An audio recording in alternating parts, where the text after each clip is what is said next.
ಆತ್ಮೀಯ ಸ್ಪರ್ಧಾರ್ಥಿಗಳೇ, ಇಂದಿನ ಅವಧಿನಲ್ಲಿ ನಾನು ಮುಂಬರುವಂಥ ಸ್ಪರ್ಧಾತ್ಮಕ ಪರೀಕ್ಷೆಗಳಿಗೆ ಉಪಯುಕ್ತವಾಗುವಂಥ ವಿಜ್ಞಾನದ ಕೆಲವು ಪ್ರಮುಖ ಅಂಶಗಳನ್ನು ಚರ್ಚೆ ಮಾಡ್ತಾ ಬರ್ತೀನಿ.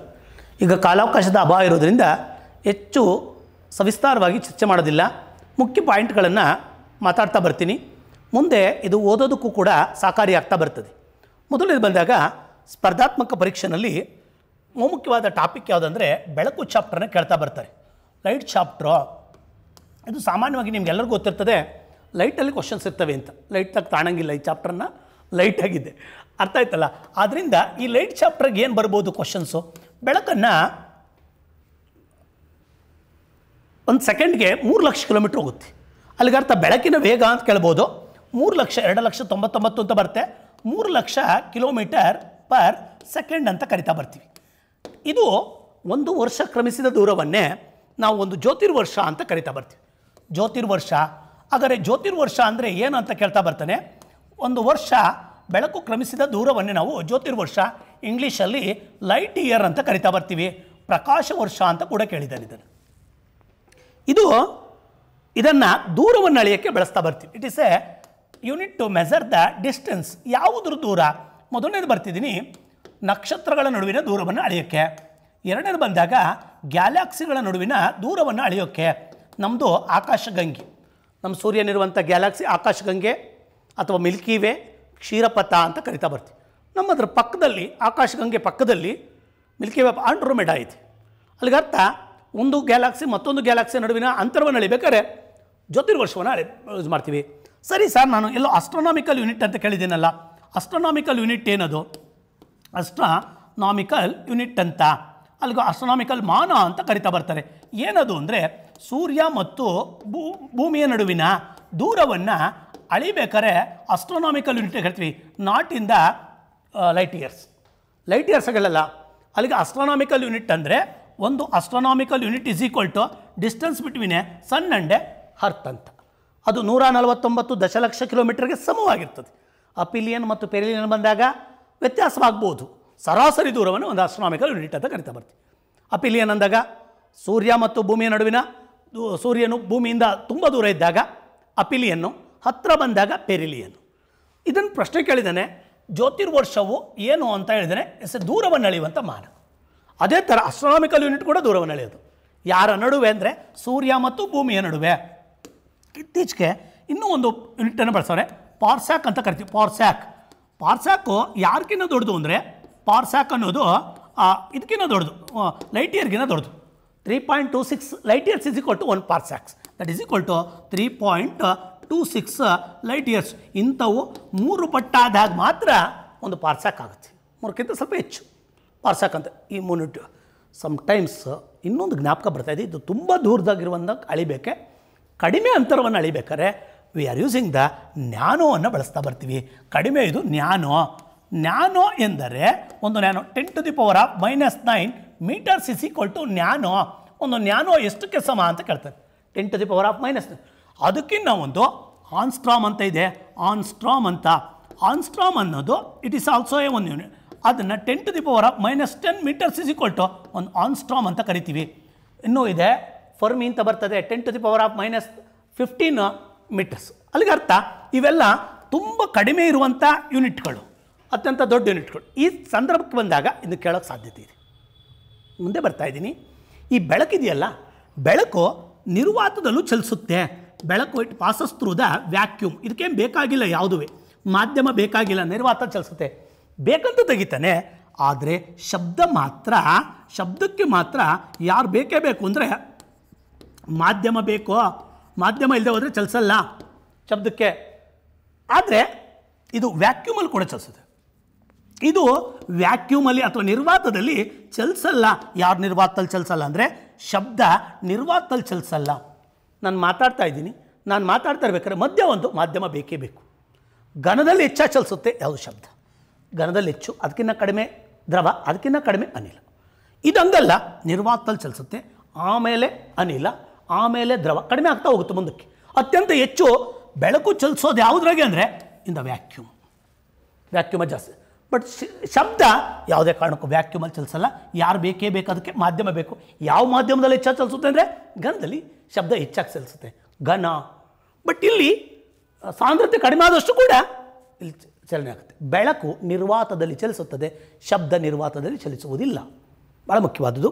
ಈ ಬೆಳಕಿಗೆ ಬರ್ತಿದ್ದಂಗೆ ಸಮ್ ಕಾನ್ಸೆಪ್ಟ್ಸನ್ನು ಭಾಳ ಚೆನ್ನಾಗಿ ಇಟ್ಕೋಬೇಕು. ಇದಕ್ಕೆ ಬರ್ತೀನಿ, ಥಿಯರೀಸ್ ಎಲ್ಲ ಇದೆ, ಬೇಡ. ಈಗ ಬರೋಣ, ಬೆಳಕಿನಲ್ಲಿ ಕೆಲವು ಕಾನ್ಸೆಪ್ಟ್ಸನ್ನು ಇಟ್ಕೊಂಡ್ಬಿಡ್ತೀನಿ.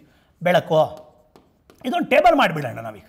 ಮೊದಲನೇದು ಬೆಳಕಿನ ಪ್ರತಿಫಲನ ಅಂದರೆ ರಿಫ್ಲೆಕ್ಷನ್ ಆಫ್ ಲೈಟ್ ಅಂತ, ಇಂಗ್ಲೀಷಿಗೆ ರಿಫ್ಲೆಕ್ಷನ್ ಆಫ್ ಲೈಟ್ ಅಂತ.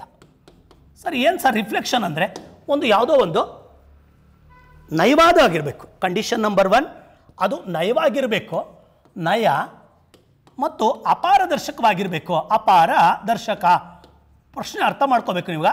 ಅಪಾರದರ್ಶಕ ಅಂದಾಗ ಅದು ಪಾರದರ್ಶಕವಾದರೆ ಪ್ರತಿಫಲನ ಆಗಲ್ಲ.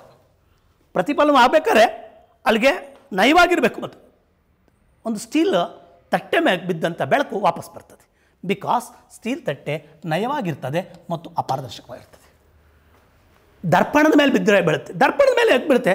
ನಯವಾಗಿದೆ. ಸರ್ ಪಾರದರ್ಶಕ ಅಲ್ವಾ ಅಂದರೆ ಹಿಂದುಗಡೆಗೆ ಲೇಪನ ಹಾಕಿರ್ತಾರೆ ಮಿರರ್ಗೆ, ಅಲ್ಲಿಗೆ ಹಿಂದೆ ಅಲ್ಲಿಗೆ ಬೆಳಕು ಬಿದ್ದ ಬೆಳಕು ವಾಪಸ್ ಬರೋದನ್ನು, ವಾಪಸ್ ಹಿಂದಿರುಗುವುದನ್ನು ನಾವೇನಂತ ಕರಿತೀವಿ? ಪ್ರತಿಫಲನ ಅಂತ ಕರಿತೀವಿ. ಪ್ರತಿಫಲನ ಆಗಬೇಕಾದ್ರೆ ಸಾಮಾನ್ಯವಾಗಿ ದರ್ಪಣಗಳಲ್ಲಿ, ಸಮತಲ ದರ್ಪಣಗಳಲ್ಲಿ ಹಾಗಾದರೆ ಇನ್ಸಿಡೆನ್ಸ್ ರೇ ಮತ್ತು ರಿಫ್ಲೆಕ್ಟೆಡ್ ರೇಗಳ ಕೋನ ಸಮವಾಗಿರ್ತದೆ. ನೋಡ್ತಾ ಬರೋಣ. ಈಗ ಬರೋಣ, ರಿಫ್ಲೆಕ್ಷನ್ ಆಯಿತು, ಹಿಂದಿರುಗೋದನ್ನು ರಿಫ್ಲೆಕ್ಷನ್ಸ್. ಹಾಗಾದರೆ ಬಿದ್ದ ಬೆಳಕು ವಾಪಸ್ ಬರೋದನ್ನು ಪ್ರತಿಫಲನ ಅಂತ ಕರೆದೆ. ಭಾಗೋದನ್ನು ವಕ್ರೀಭವನ ಅಂತ ಕರಿತೀನಿ. ವಕ್ರೀಭವನ ಕನ್ಫ್ಯೂಸ್ ಆಗಬೇಡ್ರಿ, ರಿಫ್ಲೆಕ್ಷನ್ ಅಂತ ಬರ್ತಿದ್ದೀನಿ. ಇಲ್ಲೀಗ ರಿಫ್ರ್ಯಾಕ್ಷನ್ ಅಂತ ಬರಿತೀನಿ. ರಿಫ್ರ್ಯಾಕ್ಷನ್ಸ್ ಕಡಿಮೆ ಸಾಂದ್ರತೆಯಿಂದ ಹೆಚ್ಚು ಸಾಂದ್ರತೆಗೆ ಹೋಗ್ಬೇಕಾದ್ರೆ ಬೆಳಕು ಬಾಗುತ್ತೆ. ಆ ಬಾಗುವುದನ್ನು ನಾವೇನಂತ ಕರಿತೀವಿ? ರಿಫ್ರ್ಯಾಕ್ಷನ್ ಅಂತ ಕರಿತೀವಿ. ಅಲ್ಲಿಗೆ ಸಾಂದ್ರತೆ ಹೆಚ್ಚಾದಷ್ಟು ಬಾಗುವಿಕೆ ಜಾಸ್ತಿ ಆಗುತ್ತೆ. That is called as A refraction ಅಂತ ಕರಿತಾ ಬಂದೆ. ಸರ್ ಅನ್ವಯಗಳೇನು? ನಿಮ್ಮ ಕಾಂಪಿಟೇಟಿವ್ ಎಕ್ಸಾಮ್ಸ್ ಕೇಳ್ಬೋದಾದ ಅನ್ವಯಗಳೇನೇನು? ಒಂದನೇದು ರಿಫ್ಲೆಕ್ಷನ್ಸ್ಗೆ ನೀರಿನಲ್ಲಿರುವ ಕೋಲು ಬಾಗಿದಂತೆ ಕಾಣುವುದು. ನೀರಿನಲ್ಲಿರುವ ಕೋಲು ಬಾಗಿದಂತೆ ಕಾಣುವುದು. ಕೋಲು ಬಾಗಿಲ್ಲ, ಬೆಳಕು ಬಿದ್ದಿರೋದು ಬಾಗೈತಿ. ಬೆಳಕು ಬಿದ್ದಿರೋದು ಬಾಗಿದಾಗ ಕೋಲು ಬಾಗ್ದಾಗ ಕಾಣುತ್ತೆ. ಕೋಲು ಹಿಂಗೆ ಇದೆ. ಬೆಳಕು ಬೆಂಡಾದಾಗ ನಮಗೆ ವಸ್ತುಗಳು ಗೋಚರವಾಗೋದು ಬೆಳಕಿಂದ. ಅಲ್ಲಿಗೆ ವಸ್ತುಗಳು ಏನಾರು ಕಾಣಬೇಕು ಅಂದ್ರೆ ಅದ್ರ ಮೇಲೆ ಬೆಳಕು ಬೀಳಬೇಕು, ಕೋಲು ಬಾಗುವುದು. ಎರಡನೇದು ತೊಟ್ಟಿಯಲ್ಲಿರುವಂಥ ನಾಣ್ಯ ಎದ್ದಂತೆ ಕಾಣುವುದು. ತೊಟ್ಟಿಯಲ್ಲಿರುವ ನಾಣ್ಯ ಎದ್ದಂತೆ ಕಾಣುವುದು. ಎದ್ದಿದೆ, ಮೇಲ್ಗಡೆ ಎದ್ದಂತೆ ಕಾಣ್ತಾ ಬರುತ್ತೆ. It's also implications of the reflections. ತೊಟ್ಟಿಯ ಆಳ, ನಿಜವಾದ ಆಳ ಕಾಣದೇ ಇರುವುದು. ತೊಟ್ಟಿ ಆಳ ಕಾಣದೇ ಇರುವುದು. ಸರಿ, ಯಾಕೆ ಕಾಣಲ್ಲ ಆಳ ಅಂದರೆ? ಬಿಕಾಸ್ ನಮಗೆ ಮೇಲ್ಗಡೆ ಹಿಂಗೆ ಬಿದ್ದಿರೋ ನೀರಿಗೆ ಹಿಂಗೆ ಎದ್ದಂಗೆ ಆಗೈತಿ. ಕಾಲು ಇಡ್ತೀವಿ, ಲಪ್ಪಂತ ಒಳಗಡೆ ಹೋಗುತ್ತೆ. ಇದು ಭಾಳ ಮುಖ್ಯವಾದ. ತೊಟ್ಟಿ ಆಳ ಕಾಣದಿರುವುದು. ನಕ್ಷತ್ರಗಳು ಮಿನುಗುವುದು. ಸರ್ ನಕ್ಷತ್ರ ಮಿನುಗೋದು ಇದು ಬರ್ತದಾ? ಮಿನುಗುವುದು. ಸರ್ ಯಾಕೆ ನಕ್ಷತ್ರ ಮಿನುಗೋದು ಅಂದರೆ ಸಾಂದ್ರತೆಗಳು ವ್ಯತ್ಯಾಸವಾಗುತ್ತೆ. ನಕ್ಷತ್ರಗಳು ಯಾಕೆ ಮಿನುಗ್ತವೆ ಅಂದರೆ ಮೋಡದಲ್ಲಿ ಬೇರೆ ಬೇರೆ ಸಾಂದ್ರತೆ ಇದೆ. ತೇವಾಂಶ ಭರಿತವಾದ್ದು, ಒಣ ಇದೆ. This are the implications. ಇವೆಲ್ಲವೂ ಕೂಡ ಭಾಳ ಮುಖ್ಯವಾದವು. ಸರ್ ಹಾಗಾದ್ರೆ ಮುಂದೆ ಬರೋಣ. ಇದೇನೋ ಆಗ್ತಾ ಬಂತು. ಮುಂದೆ ನಾವೆಲ್ಲ ಒಂದು ಕಡೆ ಸಂಪೂರ್ಣ ಆಂತರಿಕ ಪ್ರತಿಫಲನ ಅಂತ ಕೇಳಿದ್ವಲ್ಲ. ಸಂಪೂರ್ಣ ಆಂತರಿಕ ಪ್ರತಿಫಲನ ಇದು ಸುಮಾರು ಬಾರಿ ಓಡಿದೆ. ಪ್ರತಿಫಲನ ಎಕ್ಸಾಮ್ಸಲ್ಲೆಲ್ಲ 16 ಬಾರಿ ಕೇಳಿದ್ದಾನೆ ಕ್ವಶನ್ಸನ್ನು. ಇದಕ್ಕೆ ಇಂಗ್ಲೀಷಿಗೆ ಟೋಟಲ್ ಇಂಟರ್ನಲ್ ರಿಫ್ಲೆಕ್ಷನ್ ಅಂತ ಕರಿತೀವಿ. Internal reflections. What is the implications of this one? ಇದರ ಇಂಪ್ಲಿಕೇಶನ್ಸ್ ಏನೇನು? ಯಾವ್ದು ಹೇಳ್ಬೋದು? ಭಾಳ ಮುಖ್ಯ. ಸಾಮಾನ್ಯವಾಗಿ ಮರಳುಗಾಡಲ್ಲಿ ಮರಿಚಿಕ್ಕಿಗಳನ್ನು ಕಾಡ್ತಾ ಬರ್ತೀವಿ. ಮರಿಚಿಕ್ಕಿಗಳನ್ನು ಕಾಣುವಂಥದ್ದು ಮಿರೇಜಸ್ ಅಂತ ಕರಿತಾ ಬರ್ತೀವಿ. ಅದೆಲ್ಲದೂ ಕೂಡ ಇದ್ರದ್ದು. ಏನದು? ಬರಬೇಕಾರೆ ಬೆಳಕು, ಸೂರ್ಯನ ಬೆಳಕು ಬರಬೇಕಾದ್ರೆ ಮೇಲ್ಗಡೆ ಹೆಚ್ಚು ಸಾಂದ್ರತೆ ಇರ್ತದೆ, ಕೆಳಗಡೆ ಕಡಿಮೆ ಸಾಂದ್ರತೆ. ಸರ್ ಯಾಕೆ ಕಡಿಮೆ ಸಾಂದ್ರತೆ? ಸೂರ್ಯನ ಬೆಳಕು ಏನಾಗಿರ್ತದೆ? ವಿಕಿರಣ ಹೊಂದಿರ್ತದೆ. ವಿಕಿರಣ ಹೊಂದಾಗ ಕೆಳಗಡೆ ಭಾಗ ಎಲ್ಲ ಕಾದ ಗಾಳಿ ಕಡಿಮೆ ಒತ್ತಡ ಹೊಂದಿರ್ತದೆ, ಮೇಲ್ಗಡೆ ಜಾಸ್ತಿ ಇರ್ತದೆ. ಇದಿರ್ತದೆ ಡೆನ್ಸಿಟಿ, ಮೇಲ್ಗಡೆಗೆ ಹಿಂಗೆ ಹೋಗುತ್ತೆ. ಬೆಳಕು ಹಿಂಗೆ ಹೋಗೋದ ಸಿಂಪಲಾಗಿ ಅರ್ಥ ಮಾಡ್ಕೊಂಬಿಡಿ. ಹಂಗೆ ಹೋಗೋದಕ್ಕೆ ನಾವೇನಂತ ಕರಿಬೋದು, ಮೇಲ್ಗಡೆನೇ ಬೆಳಕು ಹಾದು ಹೋಗೋದಕ್ಕೆ ಹಿಂಗಂತ ಇದಕ್ಕೆ ಸಂಪೂರ್ಣ ಆಂತರಿಕ ಪ್ರತಿಫಲನ. ಯಾವ್ಯಾವುದು ಉದಾಹರಣೆಗಳು ಇದಕ್ಕೆ, ಅನ್ವಯಗಳು ಯಾವ್ಯಾವುದು, ಎಕ್ಸಾಮ್ಸ್ ಇನ್ನೊಂದು ಸಾರಿ ಡೀಟೇಲ್ ಮಾತಾಡ್ತಾ ಬರ್ತೀನಿ, ಬಟ್ ಅನ್ವಯಗಳು ಕೊಡ್ತಾ ಇದ್ದೀನಿ. ಮರಿಚಿಕ್ಕೆಗಳು,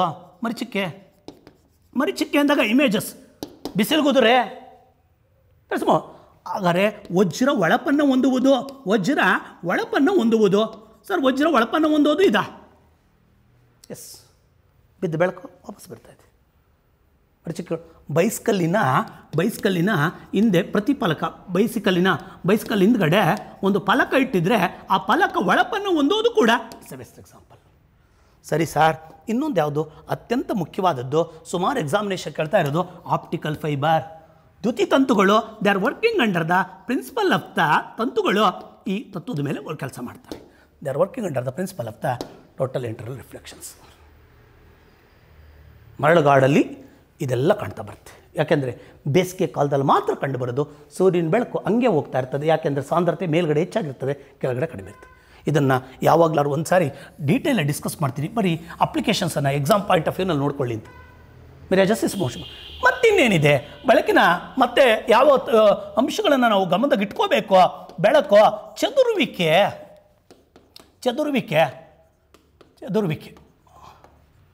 ಸರ್ ಏನು ಸರ್ ಚದುರುವಿಕೆ ಅಂತ ಅಂದರೆ? ಸ್ಕ್ಯಾಟರಿಂಗ್ ಆಫ್ ದ ಲೈಟ್ ಅಂತ. ಸ್ಕ್ಯಾಟರಿಂಗ್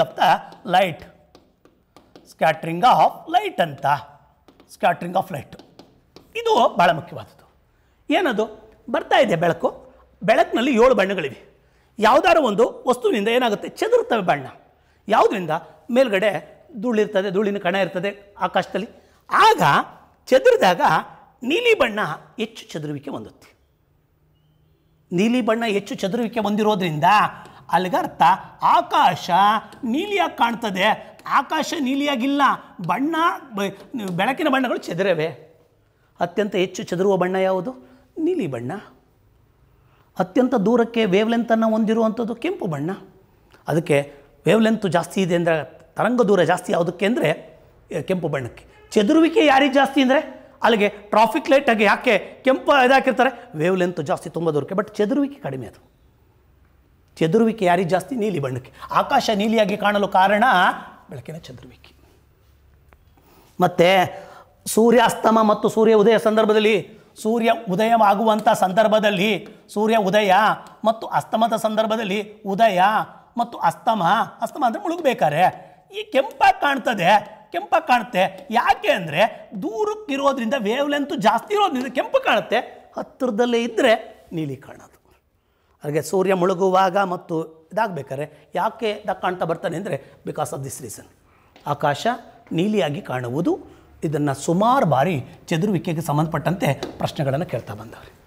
ಅತ್ಯಂತ ಹೆಚ್ಚು ಚದುರುವ ಬಣ್ಣ ಯಾವುದು? This called scattering. ಇದ್ರ ಬಗ್ಗೆ 1928ರಲ್ಲಿ 28 ಫೆಬ್ರವರಿ 28ರಂದು ಸರ್ ಸಿ ವಿ ರಾಮನ್ ರವರು ಇದು ಮಾಡ್ತಾ ಬಂದರು. That is called as a Raman ಪರಿಣಾಮ ಅಂತ ಕರಿತೀವಿ. ಅದಕ್ಕೆ ಸ್ಕ್ಯಾಟ್ರಿಂಗ್ ಆಫ್ ದ ಲೈಟ್ ಅಂತ ಕರಿತೀವಿ. ಅದಕ್ಕೆ ಪ್ರತಿ ವರ್ಷ ಒಂದೊಂದು ಧ್ಯೇಯವಾಕ್ಯದೊಂದಿಗೆ ಏನು ಮಾಡ್ತಾ ಬರ್ತಾರೆ, ರಾಷ್ಟ್ರೀಯ ವಿಜ್ಞಾನ ದಿನವನ್ನು ಆಚರಿಸಿ. ವುಮೆನ್ ಇನ್ ಸೈನ್ಸ್ ಅಂತಲೋ ಅಥವಾ ಬೇರೆ ಬೇರೆ ಕಾನ್ಸೆಪ್ಟ್ಸನ್ನು ಇಟ್ಕೊಂಡು ವಿಜ್ಞಾನದಲ್ಲಿ ಮಹಿಳೆಯರು ಒಂದೊಂದು ಧ್ಯೇಯವಾಕ್ಯವನ್ನು ಇಟ್ಕೊಂಡು ಮಾಡ್ತಾ ಬರ್ತಾರೆ. ಅಲ್ಲಿಗರ್ಥ ಪ್ರತಿ ವರ್ಷ ಫೆಬ್ರವರಿ 28 ಈ ದಿನದಂದು ಈ ಜ್ಞಾಪಕಾರ್ಥವಾಗಿ ರಾಷ್ಟ್ರೀಯ ವಿಜ್ಞಾನ ದಿನವನ್ನು ಮಾಡ್ತಾ ಬರ್ತಾರೆ. ರಾಷ್ಟ್ರೀಯ ವಿಜ್ಞಾನ ದಿನ ಯಾರ ಹುಟ್ಟಿದ ದಿನವಲ್ಲ, ಸರ್ ಸಿ ವಿ ರಾಮನ್ ರವರು ರಾಮನ್ ಎಫೆಕ್ಟನ್ನು ಕಂಡುಹಿಡಿದಿದ್ದಾರೆ. ಬೆಂಗಳೂರಿನ ಸೆಂಟ್ರಲ್ ಕಾಲೇಜಲ್ಲಿ they conducted the experiment on a scattering of the light. That scattering of the light ಎಕ್ಸ್ಪೆರಿಮೆಂಟನ್ನೇ ರಾಮನ್ ಪರಿಣಾಮ ಅಂತ ಕರಿತಾ ಬರ್ತೀವಿ. ಇವರಿಗೆ ರಾಮನ್ ಅವರಿಗೆ, ಸರ್ ಸಿ ವಿ ರಾಮನ್ ಅವರಿಗೆ 1930ರಲ್ಲಿ ಭೌತಶಾಸ್ತ್ರ ವಿಭಾಗದಲ್ಲಿ ನೊಬೆಲ್ ಪ್ರಶಸ್ತಿ ಬಂತು. ಯಾವ ವಿಭಾಗ ಅಂದರೆ ಫಿಸಿಕ್ಸಲ್ಲಿ. ಏಷ್ಯಾದಲ್ಲೇ ಭೌತಶಾಸ್ತ್ರ ವಿಭಾಗದಲ್ಲಿ ನೊಬೆಲನ್ನು ಪಡೆದಂಥ ಮೊದಲ ವಿಜ್ಞಾನಿ. ಸಾಹಿತ್ಯದಲ್ಲಿ ನೊಬೆಲನ್ನು ಪಡೆದಂಥವರು 1913ರಲ್ಲಿ ರವೀಂದ್ರನಾಥ್ ಟ್ಯಾಗೋರ್ ಅವರು ಗೀತಾಂಜಲಿ ಕೃತಿಗೆ. ಇದು ಸ್ಕ್ಯಾಟ್ರಿಂಗ್ ಆಫ್ ದ ಲೈಟ್, ಚದುರುವಿಕೆ ಆಗೋಯ್ತು. ಸರ್ ನಾನೆಲ್ಲೋ ನೋಡಿದ್ದೀನಲ್ಲ, ಬೆಳಕಿನ ವಿಭಜನೆ. Sir what is the difference between these two? ಇದಕ್ಕೆ ಡಿಸ್ಪರ್ಷನ್ ಆಫ್ ಲೈಟ್ ಅಂತ ಕರಿತೀವಿ. ಡಿಸ್ಪರ್ಷನ್ ಆಫ್ ಲೈಟ್ ಅಂತ ಕರಿತೀವಿ. Sir what is the difference between dispersion of light? ಒಂದು ಪ್ರಾಪರಾಗಿ ಸ್ಪೆಕ್ಟ್ರಮ್ ಮೂಲಕ ಇದಾಗ್ತಾ ಬಂದರೆ ಅದನ್ನು ನಾವು ಡಿಸ್ಪರ್ಷನ್ ಆಫ್ ಲೈಟ್ ಅಂತ ಕರಿತೀವಿ. ಅಲ್ಲಿಗರ್ಥ ಈ ಬಣ್ಣಗಳು ಬಾಯಿಗೆ ಬಂದಂಗೆ ಬಿಚ್ಕೊಂಡ್ರೆ ಅದನ್ನು ಸ್ಕ್ಯಾಟ್ರಿಂಗ್ ಅಂತ ಕರೆದೆ. 7 ಬಣ್ಣಗಳು ಕೂಡ ಬಿಳಿ ಬಣ್ಣದಾಗಿರುವಂಥ ಬಣ್ಣಗಳು ಕರೆಕ್ಟಾಗಿ ಬಿಚ್ಕೊಂಡ್ರೆ ಅದನ್ನು that is called as A ಬೆಳಕಿನ ವಿಭಜನೆ. ಈ ಬೆಳಕಿನ ವಿಭಜನೆಗೆ ಅತ್ಯಂತ ಮುಖ್ಯವಾದದ್ದು ಕಾಮನ ಬಿಲ್ಲು ಉಂಟಾಗೋದು ಕೂಡ. ಕಾಮನ ಬಿಲ್ಲು ಉಂಟಾಗಬೇಕಾದ್ರೆ ಬೆಳಕಿನ ವಿಭಜನೆ.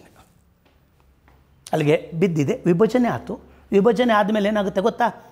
ಇದಾಗ್ತಾ ಬರುತ್ತೆ, ವಕ್ರೀಭವನವಾಗುತ್ತೆ, ಮುಂದುಗಡೆ ಹೋಗಿ ಪ್ರತಿಫಲನವಾಗುತ್ತೆ. 3 ಕ್ರಿಯೆ ನಡೀತದೆ ಕಾಮನ ಬಿಲ್ಲಲ್ಲಿ. ಒಂದನೇದು ವಿಭಜನೆ, ಬೆಳಕಿನ ವಿಭಜನೆ ಆಗುತ್ತೆ.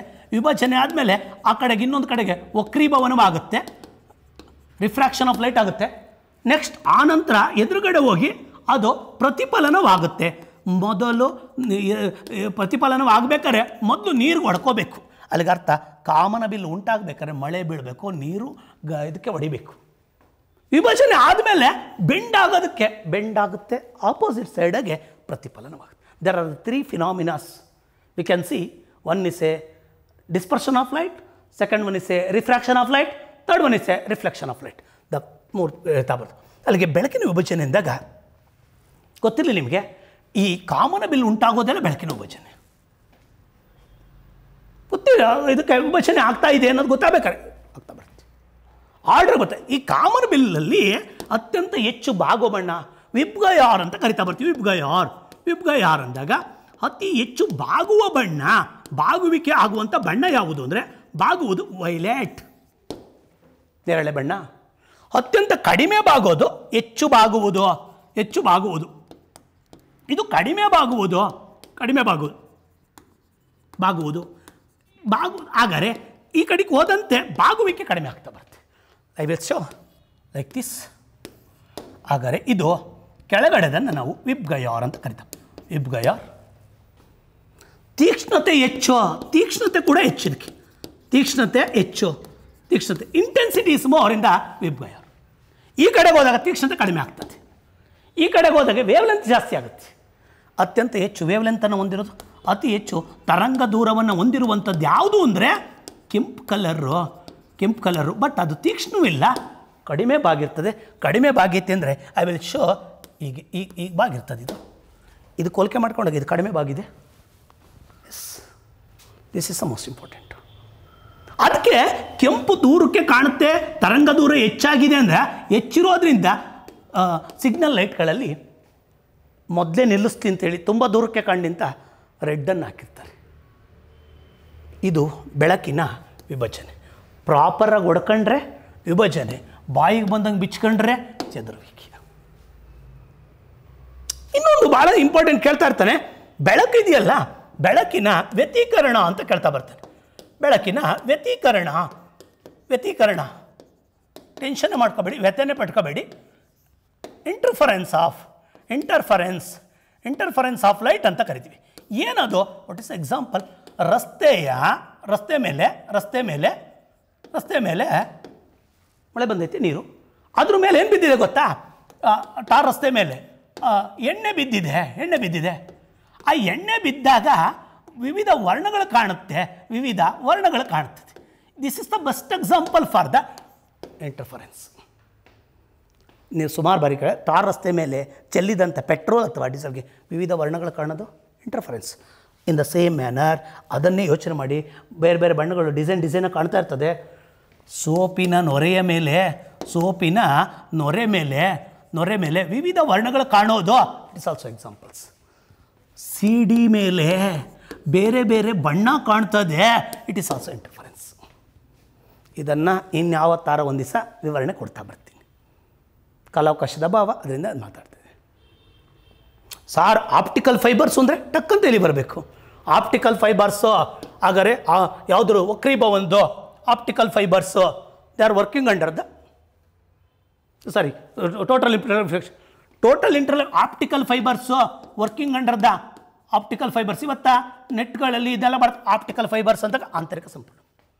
ಸರ್ ವಕ್ರೀಭವನಕ್ಕೆ ಯಾವುದು? ಅಲ್ಲೆಲ್ಲ ಬರ್ತದೆ, ತೊಟ್ಟಿ ಬೆಂಡಾಗೋದು, ಇದು ಮಾಡ್ತಾ ಬರೋದು. ಬೇಕಾದಂಗೆ ಈಗ ಓದ್ಕೊಂಡೋದ್ರೆ ಅರ್ಥ ಆಗ್ತಾ ಬರುತ್ತೆ ನಿಮಗೆಲ್ಲ. ಇವೆಲ್ಲ ಬಂತು. ಸುಮಾರು ಸಾರಿ ಆಪ್ಟಿಕಲ್ ಫೈಬರ್ಸ್ ಕೇಳಿದ್ದಾನೆ, ಸಂಪೂರ್ಣ ಆಂತರಿಕ ಪ್ರತಿಫಲನ ಮರಿಚಿಕ್ಕೆ ಕೇಳಿದ್ದಾನೆ. ಆಮೇಲೆ ಇದು ಕೇಳ್ತಾ ಪೆಟ್ರೋಲ್ ಕೇಳ್ತಾ ಬರ್ತಾನೆ, ಸೋಪಿನ ನೊರೆ ಕೇಳ್ತಾ ಬರ್ತಾನೆ. ಅಲ್ಲಿಗೆ ಅರ್ಥ ಬೇರೆ ಬೇರೆ ಬಣ್ಣಗಳು ಬಿಚ್ಕೊಂಡಿದೆ. ಸಣ್ಣ ಫ್ರ್ಯಾಕ್ಷನ್ಸ್ ಆಫ್ ವ್ಯತ್ಯಾಸ ಆದರೆ 7 ಬಣ್ಣಗಳು ಸಣ್ಣದ ಬಿಚ್ಕೊತವೆ. ವ್ಯತೀಕರಣ ಇಟ್ಸ್ ಬೆಸ್ಟ್ ಎಕ್ಸಾಂಪಲ್. ಹಾಗಾದರೆ ಬಣ್ಣಗಳು ಅಂತ ಕೇಳ್ತಾ ಬರ್ತಾನೆ. ಬಣ್ಣಗಳಲ್ಲಿ ಪ್ರಾಥಮಿಕ ಬಣ್ಣಗಳು ಮತ್ತು ದ್ವಿತೀಯ ಬಣ್ಣಗಳು ಅಂತ ಕೇಳ್ತಾ ಬರ್ತಾರೆ. ಪ್ರಾಥಮಿಕ ಬಣ್ಣಗಳು ಮತ್ತು ದ್ವಿತೀಯ, ಪ್ರೈಮರಿ ಕಲರ್ಸ್ ಪ್ರಾಥಮಿಕ ಬಣ್ಣಗಳು ಮತ್ತು ದ್ವಿತೀಯ ಬಣ್ಣಗಳು ದ್ವಿತೀಯ ಬಣ್ಣಗಳು. ಸರ್ ಪ್ರೈಮರಿ ಕಲರ್ಸು ಮತ್ತು ಸೆಕೆಂಡ್ರಿ ಕಲರ್ಸ್ ಅಂದರೆ ಏನು? ಯಾವ ಕಲರ್ಸ್ಗಳು ಮೂಲ ಬಣ್ಣಗಳು ಅವನ್ನ ಅಲ್ಲಿಗೆ GRB ತುಪ್ಪ ಅಂತ ಕರಿತೀವಿ. GRB ತುಪ್ಪ. ಜಿ ಮೀನ್ಸ್ ಗ್ರೀನ್ ಅಂತ. ಗ್ರೀನ್ ಅಂದರೆ ಹಸಿರು. GRB, RGB, ಪ್ರಿಂಟಿಂಗ್ ಪ್ರೆಸ್ಗಳಾಗ RGB. ಅಲ್ಲಿಗೆ ಅರ್ಥ ಆರ್ ಅಂದರೆ ರೆಡ್ ಅಂತ, ರೆಡ್ ಕೆಂಪು. ನೆಕ್ಸ್ಟ್ 3 ಬಂದಾಗ ಬ್ಲೂ, ಅಲ್ಲಿಗೆ ಅರ್ಥ ಬ್ಲೂ ನೀಲಿ ಬಣ್ಣ. ಇವು they are the primary colours. What are the secondary colours ಅಂದರೆ ಈ ಪ್ರಾಥಮಿಕ ಬಣ್ಣಗಳನ್ನು ಬಳಸಿ ತಯಾರು ಮಾಡಿದವೆ ದ್ವಿತೀಯ ಬಣ್ಣಗಳು. ಅಲ್ಲಿಗೆ ಯಾವ್ಯಾವುದು ಸಾರ್ ಅಂದರೆ magenta is the secondary colour. It is the combination of the ಕೆಂಪು ಮತ್ತು ನೀಲಿ ಬಣ್ಣದ ಸೇರ್ಪಡೆ. ನೀಲಿ ಸೇರಿದ್ರೆ ಮೆಜೆಂಟಾ, ರೆಡ್ ಆ್ಯಂಡ್ ಬ್ಲೂ, ನೀಲಿ. ಎರಡನೇದು ಬರ್ತೀನಿ, ಮೆಜೆಂಟಾ ಆಯಿತು. ಹಾಗಾದರೆ ಸಯಾನ್ ಅಂತ ಕರಿತೀವಿ. ಪಿಕಾಕಲ್ಲಿ ಇರ್ತದೆ ಸಯಾನ್ ಬಣ್ಣ. ಇಟ್ ಇಸ್ ದ ಹಸಿರು ಮತ್ತು ನೀಲಿ ಬಣ್ಣ. ನೆಕ್ಸ್ಟು ಹಳದಿ ಬಣ್ಣ. ಹಳದಿ ಕೆಂಪು ಮತ್ತು ಹಸಿರು. ಈ ಬಣ್ಣಗಳೆಲ್ಲ ಸೇರಿಕೊಂಡಾಗ ಪ್ರಾಥಮಿಕ ಬಣ್ಣಗಳು ಸೇರಿ ಬರೋದೇ that's outcome is the secondary colours. ಈ ಎಲ್ಲ ಬಣ್ಣಗಳು ಸೇರಿದ್ರೆ ಗೊತ್ತಾಗ್ತದೆ. ಈಗ ಮಿಕ್ಸ್ ಮಾಡಿಬಿಡ್ತೀನಿ, ಈ 3 ಬಣ್ಣನೂ ಮಿಕ್ಸ್ ಮಾಡಿಬಿಡ್ತೀನಿ. ಆಗ ಕೀ ಬ್ಲ್ಯಾಕ್ ಬರ್ತದೆ. ಅದಕ್ಕೆ ಏನಂತ ಕರಿತೀವಿ ಗೊತ್ತಾ? ಕೆಲವು ಟೈಮಲ್ಲಿ ಪ್ರಿಂಟಿಂಗ್ ಪ್ರೆಸ್ಗಳಲ್ಲಿ ಇನ್ನೂ ಒಂದು ಬಣ್ಣ ಬಳಸ್ತಾರೆ, ಕೀ ಬ್ಲ್ಯಾಕ್. ಅದಕ್ಕೆ CMYK ಅಂತ ಕರೀತಾರೆ. ಅಲ್ಲಿಗೆ ಅರ್ಥ ಸರ್ ವೈ ಆಯಿತು, ಕೆ ಹೆಂಗೆ ಬಂದಿದೆ? 4ನೇದು ಕೆ ಅಂದಾಗ ಕೀ ಬ್ಲ್ಯಾಕ್ ಅಂತ. ಕಡುಕಪ್ಪು ಅಂದಾಗ ವಿ ಆರ್ ಯೂಸಿಂಗ್ ದ 3 ಬಣ್ಣನ ಮಿಕ್ಸ್ ಮಾಡಿದ್ದೀವಿ. ಯಾವ್ಯಾವುದನ್ನು ಅಲ್ಲಿ ಹಸಿರು, ಕೆಂಪು ಮತ್ತು ನೀಲಿ ಬಣ್ಣವನ್ನು ಮಿಕ್ಸ್ ಮಾಡಿದಾಗ ಕೆಂಗೆಟ್ಟು ಎಲ್ಲವನ್ನೂ ಮಿಕ್ಸ್ ಮಾಡಿ ವೈಟ್ ಬರ್ಬೋದು. ಈಗ ಅಲ್ಲಿಗೆ ಈ 4 ಬಣ್ಣಗಳನ್ನು ನಾವು CMYK ಅಂತ ಕರಿತೀವಿ. ಈ CMYK ಒಳಗಡೆ ಎಲ್ಲವೂ C means scion, M means magenta, ಹಾಗಾದರೆ ವೈ ಮೀನ್ಸ್ ಎಲ್ಲೋ, ಕೆ ಮೀನ್ಸ್ ಕೀ ಬ್ಲ್ಯಾಕ್. ಇವೆಲ್ಲವನ್ನೂ ಕೂಡ ನಾವು ಪ್ರಿಂಟಿಂಗ್ ಕ್ಷೇತ್ರದ ಬಳಸೋದ್ರಿಂದ ಅಲ್ಲಿಗೆ ಪ್ರಿಂಟಿಂಗ್ ಪ್ರೆಸ್ಸಲ್ಲಿ ಎಂಥ ಕಲರ್ಸ್ ಬಳಸ್ತಾರೆ ಅಂದರೆ ಪ್ರಿಂಟಿಂಗ್ ಪ್ರೆಸ್ಸಲ್ಲಿ they are using the CMYK is nothing but ಒಮ್ಮೆ KS ಅಲ್ಲಿ ಕೇಳಿದ್ದ ವಾಟ್ ಇಸ್ CMYK ಅಂತ. Cyan, magenta, yellow, key black. ಸಾಮಾನ್ಯವಾಗಿ ಈ ಚಾಪ್ಟ್ರಲ್ಲಿ ದರ್ಪಣಗಳನ್ನು ಕೇಳ್ತಾ ಬರ್ತಾನೆ. ದರ್ಪಣಗಳು ಮತ್ತು ಮಸೂರು. ಸರ್ ಮಸೂರಗಳು ಮತ್ತು ಮಸೂರುಗಳ ಬಗ್ಗೆ ಅಧ್ಯಯನ ಮಾಡೋದಕ್ಕೆ ಆಪ್ಟಿಕ್ಸ್ ಅಂತ ಕರಿತಾ ಬರ್ತೀವಿ. ಆಪ್ಟಿಕ್ಸ್ ಸರ್ ಮಸೂರ ಅಂದರೆ ಲೈಟು ಪಾರದರ್ಶಕವಾಗಿ ಒಳಗಡೆ ಎಂಟ್ರಾಗಿ ಹೋದರೆ ಮಸೂರ, ಒಂದು ಬದಿ ಮಾತ್ರ ಹೋಗಿ ಇನ್ನೊಂದು ಬದಿ ತಡೆದ್ರೆ ದರ್ಪಣ. ಸರ್ ಮಸೂರದಲ್ಲಿ ಸರ್ 2 ಟೈಪ್ ಬರ್ತದೆ ಮಸೂರ. ನಿಮ್ನ ಮಸೂರ ಮತ್ತು ಪೀನ ಮಸೂರ. ನಿಮ್ನ ಕಾನ್ಕೇವ್ ಲೆನ್ಸ್ ಅಂತ, ನಾಟ್ ಎ ಮಿರರ್. ಮತ್ತು ಇನ್ನೊಂದು ಪೀನ ಕಾನ್ವೆಕ್ಸ್ ಅಂತ. ಮಸೂರ ಅಂದಾಗ ಲೆನ್ಸ್ ಅಂತ. ಇದನ್ನು 2 ಸಂದರ್ಭ. ಸಮೀಪ ದೃಷ್ಟಿದೋಷವಿದ್ದವರು ನಿಮ್ಮ ಮಸೂರವನ್ನು ಸಮೀಪ ದೃಷ್ಟಿದೋಷವಿದ್ದವರು ಯಾವ ಮಸೂರವನ್ನು ನಿಮ್ಮದು ಸನಿದಪ. ಈಗ ಸಮೀಪ ದೃಷ್ಟಿದೋಷ ಇದ್ದವ್ರಿಗೆ ಎನ್ಲಾರ್ಜ್ ಮಾಡಬೇಕಾಗಿದೆ. ಆಗ ಸಮೀಪ ದೃಷ್ಟಿದೋಷದವರು ನಿಮ್ನ. ಇವ್ರಿಗೆ ದೂರ ದೃಷ್ಟಿದೋಷ ಇದ್ದವರಿಗೆ ಇದನ್ನು ಇನ್ನೊಂದು ಪದ ಕೇಳೋನೆ, ಶಾರ್ಟ್ ಸೈಟೆಡ್ನೆಸ್ಸು, ಮಯೋಪಿಯಾ,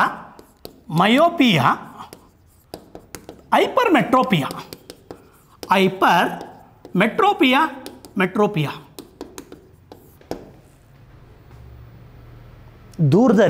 ದೂರದವು ಕಾಣಿಸ್ತವೆ, ಹತ್ತಿರದವು ಕಾಣಿಸಲ್ಲ. ಉಲ್ಟಾ, ಸಮೀಪದವು ಕಾಣಿಸ್ತವೆ, ದೂರದವು ಕಾಣಿಸಲ್ಲ. ಅದಕ್ಕೆ ಎನ್ಲಾರ್ಜ್ ಮಾಡೋಕ್ಕತ್ತೆ. ಸಾಮಾನ್ಯವಾಗಿ ನಿಮ್ಮನ್ನ ವಿಕೇಂದ್ರೀಕರಣ ಮಾಡುತ್ತೆ, ಪಿನ ಕೇಂದ್ರೀಕರಣ. ಇದು ವಿಕೇಂದ್ರೀಕರಣ, ಡಿಸೆಂಟ್ರಲೈಸ್ ಮಾಡುತ್ತೆ. ವಿಕೇಂದ್ರೀಕರಣ ಇದು ಕೇಂದ್ರೀಕರಣಗೊಳಿಸುತ್ತೆ. ಕೇಂದ್ರೀಕರಣ ಒಂದು ವಸ್ತುನ ಹತ್ತಿರಕ್ಕೆ ತರ್ತದೆ ಅಂದರೆ ದಟ್ಸ್ ಪಿನ. ಇವೆಲ್ಲವೂ ಕೂಡ ಮಸೂರಗಳು. ಇದರಲ್ಲೇ ಒಂದು ಸೈಡ್ ಮಾತ್ರ ಹೋಗಿ ಹಿಂದ್ಗಡೆ ಹೋಗ್ತಾ ಇಲ್ಲ, ಅದನ್ನು ದರ್ಪಣ ಅಂತ ಕರಿತೀವಿ. ಆ ದರ್ಪಣಗಳಲ್ಲಿ ಕ್ವಶನ್ ತೆಗಿತಾನೆ. ಯಾವ್ಯಾವ ದರ್ಪಣ? ಒಂದೇದು ಅಲ್ಲಿಗರ್ಥ ನಿಮ್ನ ದರ್ಪಣ ಸರ್. ದರ್ಪಣ ಅಂದರೆ ಮಿರರ್, ಕಾನ್ಕೇವ್ ಮಿರರ್ ಗೊತ್ತಿರ್ಬೇಕು ನಿಮಗೆ. ಇಲ್ಲಿ ಈಗ ಹಾಕಿದೆ ಕಾನ್ಕೇವ್. ಅಲ್ಲಿಗೆ ಒಂದು ಇವೆರಡು ಕೂಡ ಗೋಲಿಯ ದರ್ಪಣಗಳು.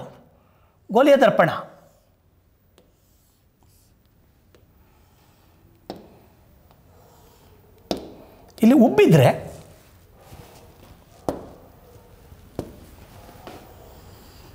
ಕಾನ್ಕೇವ್ ಈಗ ಬರುತ್ತೆ. ಕಾನ್ವೆಕ್ಸ್, ಪೀನ ದರ್ಪಣ,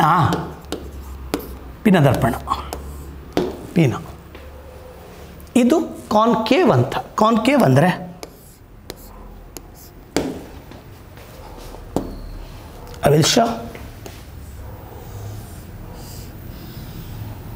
ಕಾನ್ಕೇವ್. ಇಲ್ಲಿ ಕಾನ್ವೆಕ್ಸ್, ಇದು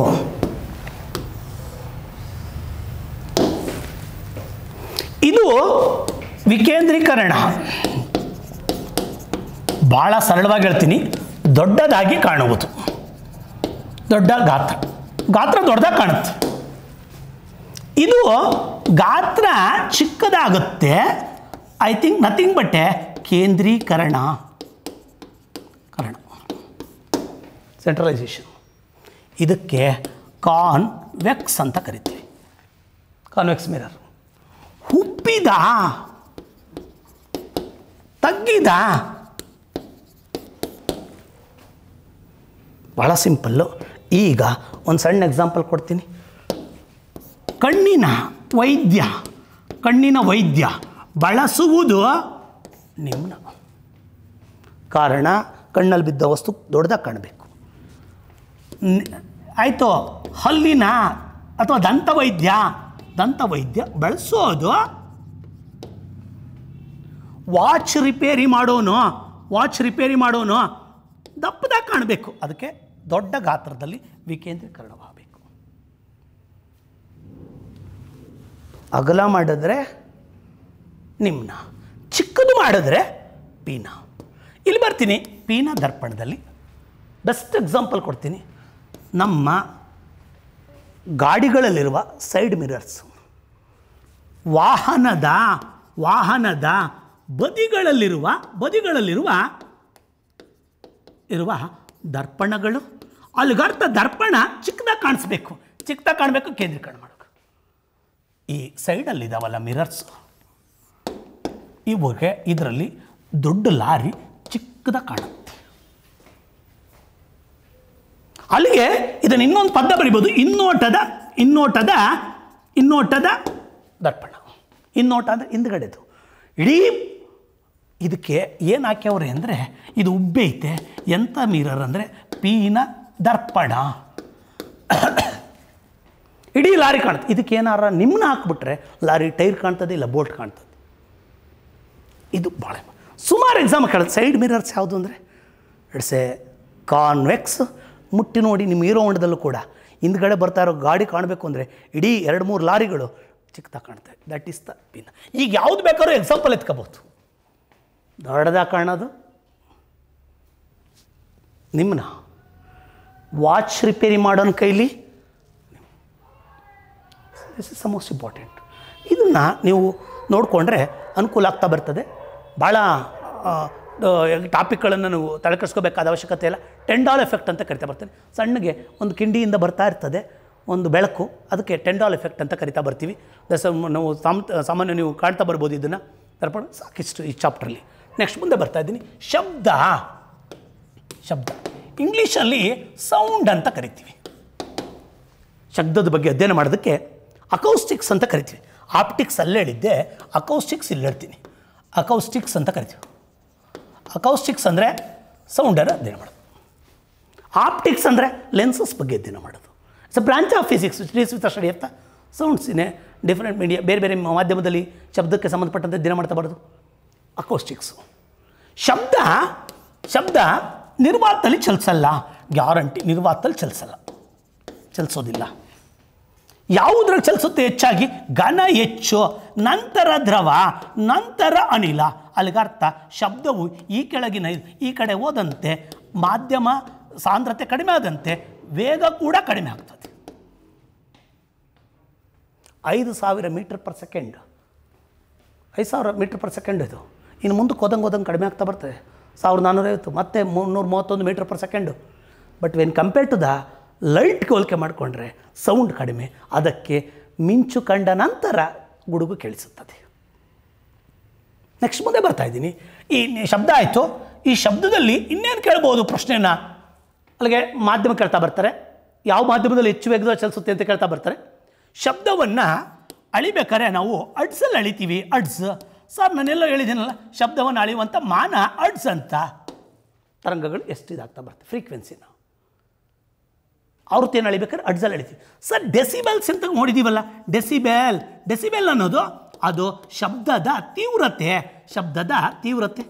ತೀವ್ರತೆ.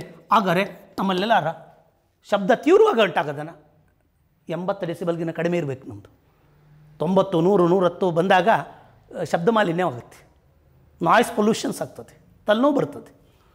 ಡೆಸಿಬೆಲ್ ಬೇರೆ, ಬೆಲ್ನ 1/10 is called as a decibel. ಹರ್ಡ್ಸಲ್ಲಿ ಅಳಿತೀವಿ ಮಾನ. ಒಂದೊಂದು ಟೈಮಾಗಿ ಇದ್ದು ಬದಲಿಗೆ ಇದನ್ನು ಕೊಟ್ಟಿರ್ತೀವಿ, ಹಾಕ್ಬರ್ಬೋದು. ಯೂನಿಟ್ಗಳನ್ನು ನೋಡ್ಕೊಳ್ಬೇಕು, ಶಾಸ್ತ್ರಗಳನ್ನ ನೋಡ್ಕೋಬೇಕು. ಕ್ಯಾನ್ಸರ್ ಬಗ್ಗೆ ಅಧ್ಯಯನ ಮಾಡೋದು ಆಂಕಾಲಜಿ, ಮಣ್ಣಿನ ಬಗ್ಗೆ ಅಧ್ಯಯನ ಮಾಡೋದು ಪೆಡಾಲಜಿ, ಹಾಗಾದರೆ ಶಿಲೆಗಳ ಬಗ್ಗೆ ಅಧ್ಯಯನ ಮಾಡೋದು ಪೆಟ್ರಾಲಜಿ, ಹಾಗಾದರೆ ಫಂಗಸ್ ಬಗ್ಗೆ ಅಧ್ಯಯನ ಮಾಡೋದು ಮೈಕಾಲಜಿ, ರೋಗಗಳ ಬಗ್ಗೆ ಅಧ್ಯಯನ ಮಾಡೋದು ಪೆಥಾಲಜಿ, ಬ್ಲಡ್ ಡಿಸೀಸಸ್ ಬಗ್ಗೆ ಅಧ್ಯಯನ ಮಾಡೋದು ಬ್ಲಡ್ಡಿನ ಕೆಮಿಕಲ್ ಕಾಂಪೋಸಿಷನ್ ಅಧ್ಯಯನ ಮಾಡಿ, ರಕ್ತದ ರಾಸಾಯನಿಕ ಸಂಯೋಜನೆ serology. So many subjects are there. ಆ ಕ್ವಶನ್ಸ್ಗಳನ್ನ ಹಂಗೆ ಕೇಳ್ತಾ ಬರ್ತಾನೆ. ಪೆಡಾಲಜಿ ಕೇಳ್ಬೋದು, ಪೆಟ್ರಾಲಜಿ ಕೇಳ್ಬೋದು, ಆಂಕಾಲಜಿ ಕೇಳ್ಬೋದು, ಯಾವ್ದು ಸಬ್ಜೆಕ್ಟ್ ಬೇಕಾದ್ರೆ ಆಗ ನೀವು ಆನ್ಸರ್ ಮಾಡೋಕ್ಕೆ ಬರಬೇಕು. ಅಕೌಸ್ಟಿಕ್ಸ್ ಅನ್ನೋದು ಬಂತು. ಮುಂದೆ ಬರ್ತಾಯಿದ್ದೀನಿ. ಈ ಶಬ್ದಕ್ಕೆ ಸಂಬಂಧಪಟ್ಟಂತೆ ಭಾಳ ಮುಖ್ಯವಾದ ಸೋನಾರ್ ಬಗ್ಗೆ ಕ್ವಶನ್ ತೆಗಿತಾ ಇರ್ತಾನೆ. ಸೋನಾರ್, ವಾಟ್ ಈಸ್ ಸೋನಾರ್ ಅಂದರೆ ಸೌಂಡ್ ನ್ಯಾವಿಗೇಷನ್ ಆ್ಯಂಡ್ ರೇಂಜಿಂಗ್ ಅಂತ. Sonar is nothing but sound navigation and ranging ಅಂತ. ಇದು ರೇಂಜಿಂಗ್ ಇದೇನು ಮಾಡುತ್ತೆ ಅಂದರೆ ಸಮುದ್ರದ ಆಳದಲ್ಲಿರುವಂಥ ವಸ್ತುಗಳ ದೂರ ಮತ್ತು ದಿಕ್ಕನ್ನು ಕಂಡುಹಿಡಿತಾ ಬರ್ತದೆ. ಸಮುದ್ರದ ಆಳದಾಗಿರುವಂಥ ವಸ್ತುಗಳ ದೂರ ಮತ್ತು ದಿಕ್ಕನ್ನು ಕಂಡುಹಿಡಿದ. ಸರ್ ಹೆಂಗೆ? ಇಲ್ಲಿ ಜಲಾಂತರ್ಗಾಮಿಗಳು ಮತ್ತು ಹಡಗುಗಳಲ್ಲಿ ಇದನ್ನು ಬಳಸ್ತಾ ಬರ್ತಾರೆ. ಹಡಗುಗಳಲ್ಲಿ ಸೋನಾರ್ ಇಸ್ ಎ ಡಿವೈಸ್. ಹೆಂಗೆ ಕಂಡುಹಿಡಿಯೋದು? ಇಲ್ಲೆಲ್ಲೋ ಆಳದಲ್ಲೈತೆ, ಈ ಆಳದಾಗಿರುವಂಥ ವಸ್ತುಗೆ ಇಲ್ಲಿಂದವ ಈ ಸೋನಾರಿಂದ ಗೊತ್ತಿರಬೇಕು ಅಲ್ಟ್ರಾಸಾನಿಕ್ ವೇವ್ಸನ್ನು ಪಾಸ್ ಮಾಡ್ತಾ ಬರ್ತೀವಿ. ಸಾನಿಕ್ಕು, ಇನ್ಫ್ರಾಸಾನಿಕ್, ಅಲ್ಟ್ರಾಸಾನಿಕ್ಕು.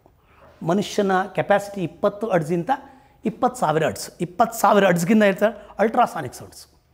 20ಕ್ಕಿಂತ ಕಡಿಮೆ ಇರೋದು ಇನ್ಫ್ರಾಸಾನಿಕ್.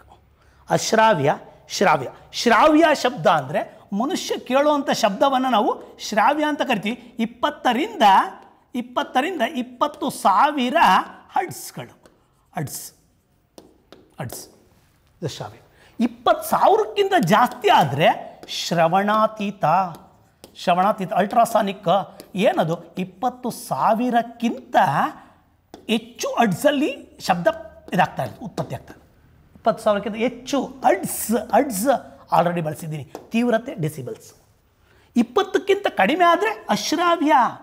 ಶಬ್ದದ ಮೂಟೆ 20ಕ್ಕಿಂತ ಕಡಿಮೆ ಅಡ್ಸ್ಗಳು, ಕಡಿಮೆ 20ಕ್ಕಿಂತ ಕಡಿಮೆ ಅಡ್ಸ್ ಇಲ್ಲಿ ಉತ್ಪತ್ತಿ ಆಗೋದು ಅಲ್ಟ್ರಾಸಾನಿಕ್. ಹಂಗಾರೆ 20,000 ಅಡ್ಸ್ಗಿನ್ನ ಜಾಸ್ತಿ. ಅಲ್ಟ್ರಾಸಾನಿಕ್ ಸೌಂಡು ಇಲ್ಲೆಲ್ಲೋ ಕೆಳಗಡೆ ಇರುವಂಥ ನೀರಿನ ಆಳದಲ್ಲಿರುವಂಥ, ಸಾಗರದ ಆಳದಲ್ಲಿರುವಂಥ ಇದನ್ನು ಕಂಡುಹಿಡಿತಾ ಬರ್ತದೆ. ಸಾಗರದ ಆಳವನ್ನು ಕಂಡುಹಿಡಿಬೇಕಾದ್ರೆ ಬಳಸುವಂಥ ಆಳವನ್ನು ಕಡೆಗೆ ಫ್ಯಾಥೋಮೀಟ್ರನ್ನು ಬಳಸ್ತೀವಿ. ಫ್ಯಾಥಮ್ ಅಂತ ಕರಿತೀವಿ, 6 ಅಡಿ ಫ್ಯಾಥಮ್. ನೆಕ್ಸ್ಟು ಹಿಂಗೆ ಉದ್ದವನ್ನು nautical mile 1.8 kilometer 1 nautical mile is equal to 12 nautical mile ಉದ್ದದ ಸಾಗರವನ್ನು ಹೊಂದಿದೆ ನಮ್ಮದು. ನಾಟಿಕಲ್ ಮೈಲಿ ಸಾಗರದ ದೂರವನ್ನು ಅಳೆಯೋದು, ಆಳವನ್ನು ಅಳೆಯೋದು fathom. That unit is a fathom, the instrument is a fathometer. Anemometer ಗಾಳಿಯ ಇದನ್ನು ಅಳಿತಾ ಬರ್ತದೆ, ವೇಗವನ್ನು. ಹಾಗಾದರೆ ಆರ್ದ್ರತೆಯನ್ನು ಅಳೆಯೋದು ಹೈಗ್ರೋಮೀಟರು, ತೇವಾಂಶವನ್ನು. ಹಾಗಾದರೆ ಒತ್ತಡವನ್ನು ಎಳೆಯೋದು ಬಾರೋಮೀಟರು. ಇಲ್ಲಿ ಬರ್ತೀನಿ, ಹೊಳಿತಾ ಹೋಗ್ತಾ ಇದೆ. ಹೋಗಿದ್ದು ಟಚ್ಚಾಗಿ ವಾಪಸ್ ಬರ್ತದೆ. ಬಂತಲ್ವಾ, ನೀರಿನ ವೇಗವನ್ನು ಗೊತ್ತಿದೆ 1450 ಮೀಟರ್ ಪರ್ ಸೆಕೆಂಡ್ ಅಂತ, ಅದರಲ್ಲಿ ಕ್ಯಾಲ್ಕುಲೇಟ್ ಮಾಡ್ತಾ ಬರ್ತೀವಿ. ಹೋಗಿ ಬಂದಾಗ ಇದು ಏನನ್ನು ಕಂಡುಹಿಡಿತೇನೆ, ವಸ್ತುವನ್ನು ಪತ್ತೆ ಹಚ್ಚುತ್ತೆ. ಎಲ್ಲಿರುವಂಥದ್ದು, ನೀರಿನ ಆಳದಲ್ಲಿರುವ ವಸ್ತುವನ್ನು ಪತ್ತೆ ಹಚ್ಚೋದು ಮತ್ತು ದೂರವನ್ನು ಪತ್ತೆ ಹಚ್ಚೋದು. ದೂರವನ್ನು ಎಷ್ಟೊತ್ತಿಗೆ ಬಂತು ಅನ್ನೋದ್ರ ಮೇಲೆ ಕ್ಯಾಲ್ಕುಲೇಟ್ ಮಾಡ್ತೀವಿ. That device is called as A sonar. ನಂದು ಅವಧಿನಲ್ಲಿ ಅದು ಹೆಂಗೆ ಕಂಡುಹಿಡಿಯುತ್ತೆ ಅಂತಲೂ ತೋರಿಸ್ತಾ ಬರ್ತೀನಿ. ಸೋನಾರ್ಗೆ ವಿಸ್ತೃತ ರೂಪ ಕೇಳ್ಬೋದು.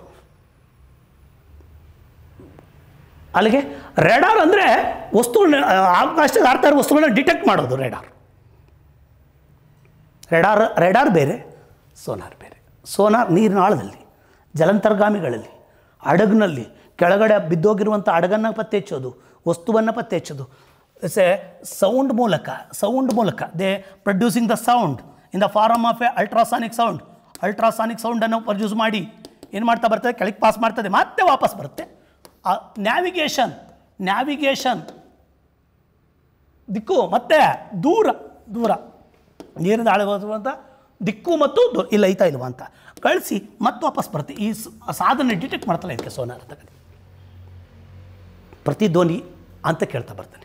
16.6 ಮೀಟ್ರ್ ದೂರ ಇದ್ದರೆ ಮಾತ್ರ ಪ್ರತಿಧ್ವನಿ ಉಂಟಾಗೋದು. 16.6 ಇಂಟು 16 ಒಟ್ಟು ನನ್ನ ಶಬ್ದ ಅಲ್ಲಿ ಒಡೆದು ಯಾವುದೋ ಒಂದು ಅಡಚಣೆಗೆ ವಾಪಸ್ ಬರಬೇಕಾದ ಅಲ್ಲಿ ದೂರ 16.6 ಮತ್ತು ವಾಪಸ್ ಬಂದಕ್ಕೆ 16.6 ಇಸ್ ಈಕ್ವಲ್ ಟು 33.2 ಟೋಟಲ್ಲು. ಕನಿಷ್ಠ ಅಂದರೆ 16.6. ಇದನ್ನು ಕೂಡ ಕೇಳ್ತಾ ಬರ್ತಾನೆ. ಇದು ಸ್ವಲ್ಪ ನೋಡಿಕೊಂಡ್ರೆ ಶಬ್ದದಲ್ಲಿ ಇದಾಗ್ತಾ ಬರುತ್ತೆ. ಇದು ಅತ್ಯಂತ ಮುಖ್ಯವಾದದ್ದು ಶಬ್ದದ ಚಾಪ್ಟ್ರಲ್ಲಿ. ಮತ್ತು ಉಷ್ಣ ಅನ್ನೋ ಚಾಪ್ಟರ್ ಕೇಳ್ತಾ ಬರ್ತಾನೆ. ಸರಿ, ಉಷ್ಣ ಅಂದಾಗ ದಟ್ ಈಸ್ ಕಾಲ್ಡ್ ಎಸ್ ಈಟ್ ಅಂತ ಕರಿತೀವಿ, ಅಥವಾ ಶಾಖ ಅಂತ ಕರಿತೀವಿ. ಶಾಖದಿಂದ ಉಂಟಾಗೋದೇ ಇದು ಭಾಳ ಮುಖ್ಯವಾದ್ದು. ಏನು ಶಾಖದಿಂದ ಉಂಟಾಗೋದು ತಾಪಮಾನ. ಇನ್ನೊಂದು ಪದ ಬಿಟ್ಟುಬಿಟ್ಟೆ ನಾನು, ಯಾವುದಂತ ಅಂದರೆ ಡಾಪ್ಲರ್ ಎಫೆಕ್ಟ್ ಅಂತ ಕರಿತಾ ಬರ್ತೀವಿ. ಇದ್ರಾಗೆ ಶಬ್ದದಲ್ಲಿ ಇನ್ನೊಂದು ಪಾಯಿಂಟ್ ಇದೆ, ಡಾಪ್ಲರ್ ಪರಿಣಾಮ ಅಂತ. ಡಾಪ್ಲರ್ ಪರಿಣಾಮ ಅನ್ನೋದು ಸಿಂಪಲ್ಲಾಗಿ ಹೇಳ್ಬಿಡ್ತೀನಿ. ಡಾಪ್ಲರ್ ಪರಿಣಾಮ ಅಂದರೆ ಈ ರೈಲ್ವೆ ಸ್ಟೇಷನ್ನ ನಿಂತಿರ್ತೀವಿ, ಆಗ ಟ್ರೈನ್ ಬರ್ತಾ ಇದೆ, ಆ ಶಬ್ದ ಹತ್ರಕ್ಕೆ ಬಂದಂಗೆ ಜಾಸ್ತಿ ಕೇಳುತ್ತೆ, ದೂರಕ್ಕೆ ಹೋದಾಗ ಕಡಿಮೆ ಆಗುತ್ತೆ. ಅದರ ಮೂಲ ಶಬ್ದದಲ್ಲಿ ವ್ಯತ್ಯಾಸ ಇಲ್ಲ.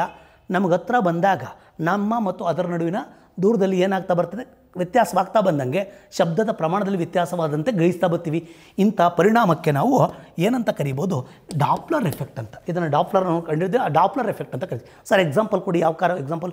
ರೈಲ್ವೆ ನಿಲ್ದಾಣದಲ್ಲಿ ನಿಂತಂಥ ವ್ಯಕ್ತಿಗೆ ಬಂದಂಥ ರೈಲಿನ ಶಬ್ದ ಹೆಚ್ಚಾದಂತೆ ಕಾಣುವುದು, ದೂರಕ್ಕೆ ಹೋದಂತೆ ಕಡಿಮೆ ಆಗುವುದು. It's a Doppler effect. ಮೂಲ ಶಬ್ದದಲ್ಲಿ ದೇವರನ್ನ ವ್ಯತ್ಯಾಸ ಆಗಿಲ್ಲ, ನಮ್ಮ ಮತ್ತು ಅದರ ನಡುವಿನ ದೂರದಲ್ಲಿ ವ್ಯತ್ಯಾಸ ಆಗಿದೆ. ಎರಡನೇದು ಬಂದಾಗ ಹಾಗಾದರೆ ಆಂಬುಲೆನ್ಸು, ಫೈರ್ ಇಂಜಿನ್ನು, ಅಗ್ನಿಶಾಮಕ ದಳದಲ್ಲಿ ಅಗ್ನಿಶಾಮಕ ಯಂತ್ರ ಬರಬೇಕಾದ್ರೆ ಅದು ಹತ್ರ ಬಂದಂಗೆ ಜಾಸ್ತಿ ಆಗ್ತಾ ಬರ್ತದೆ.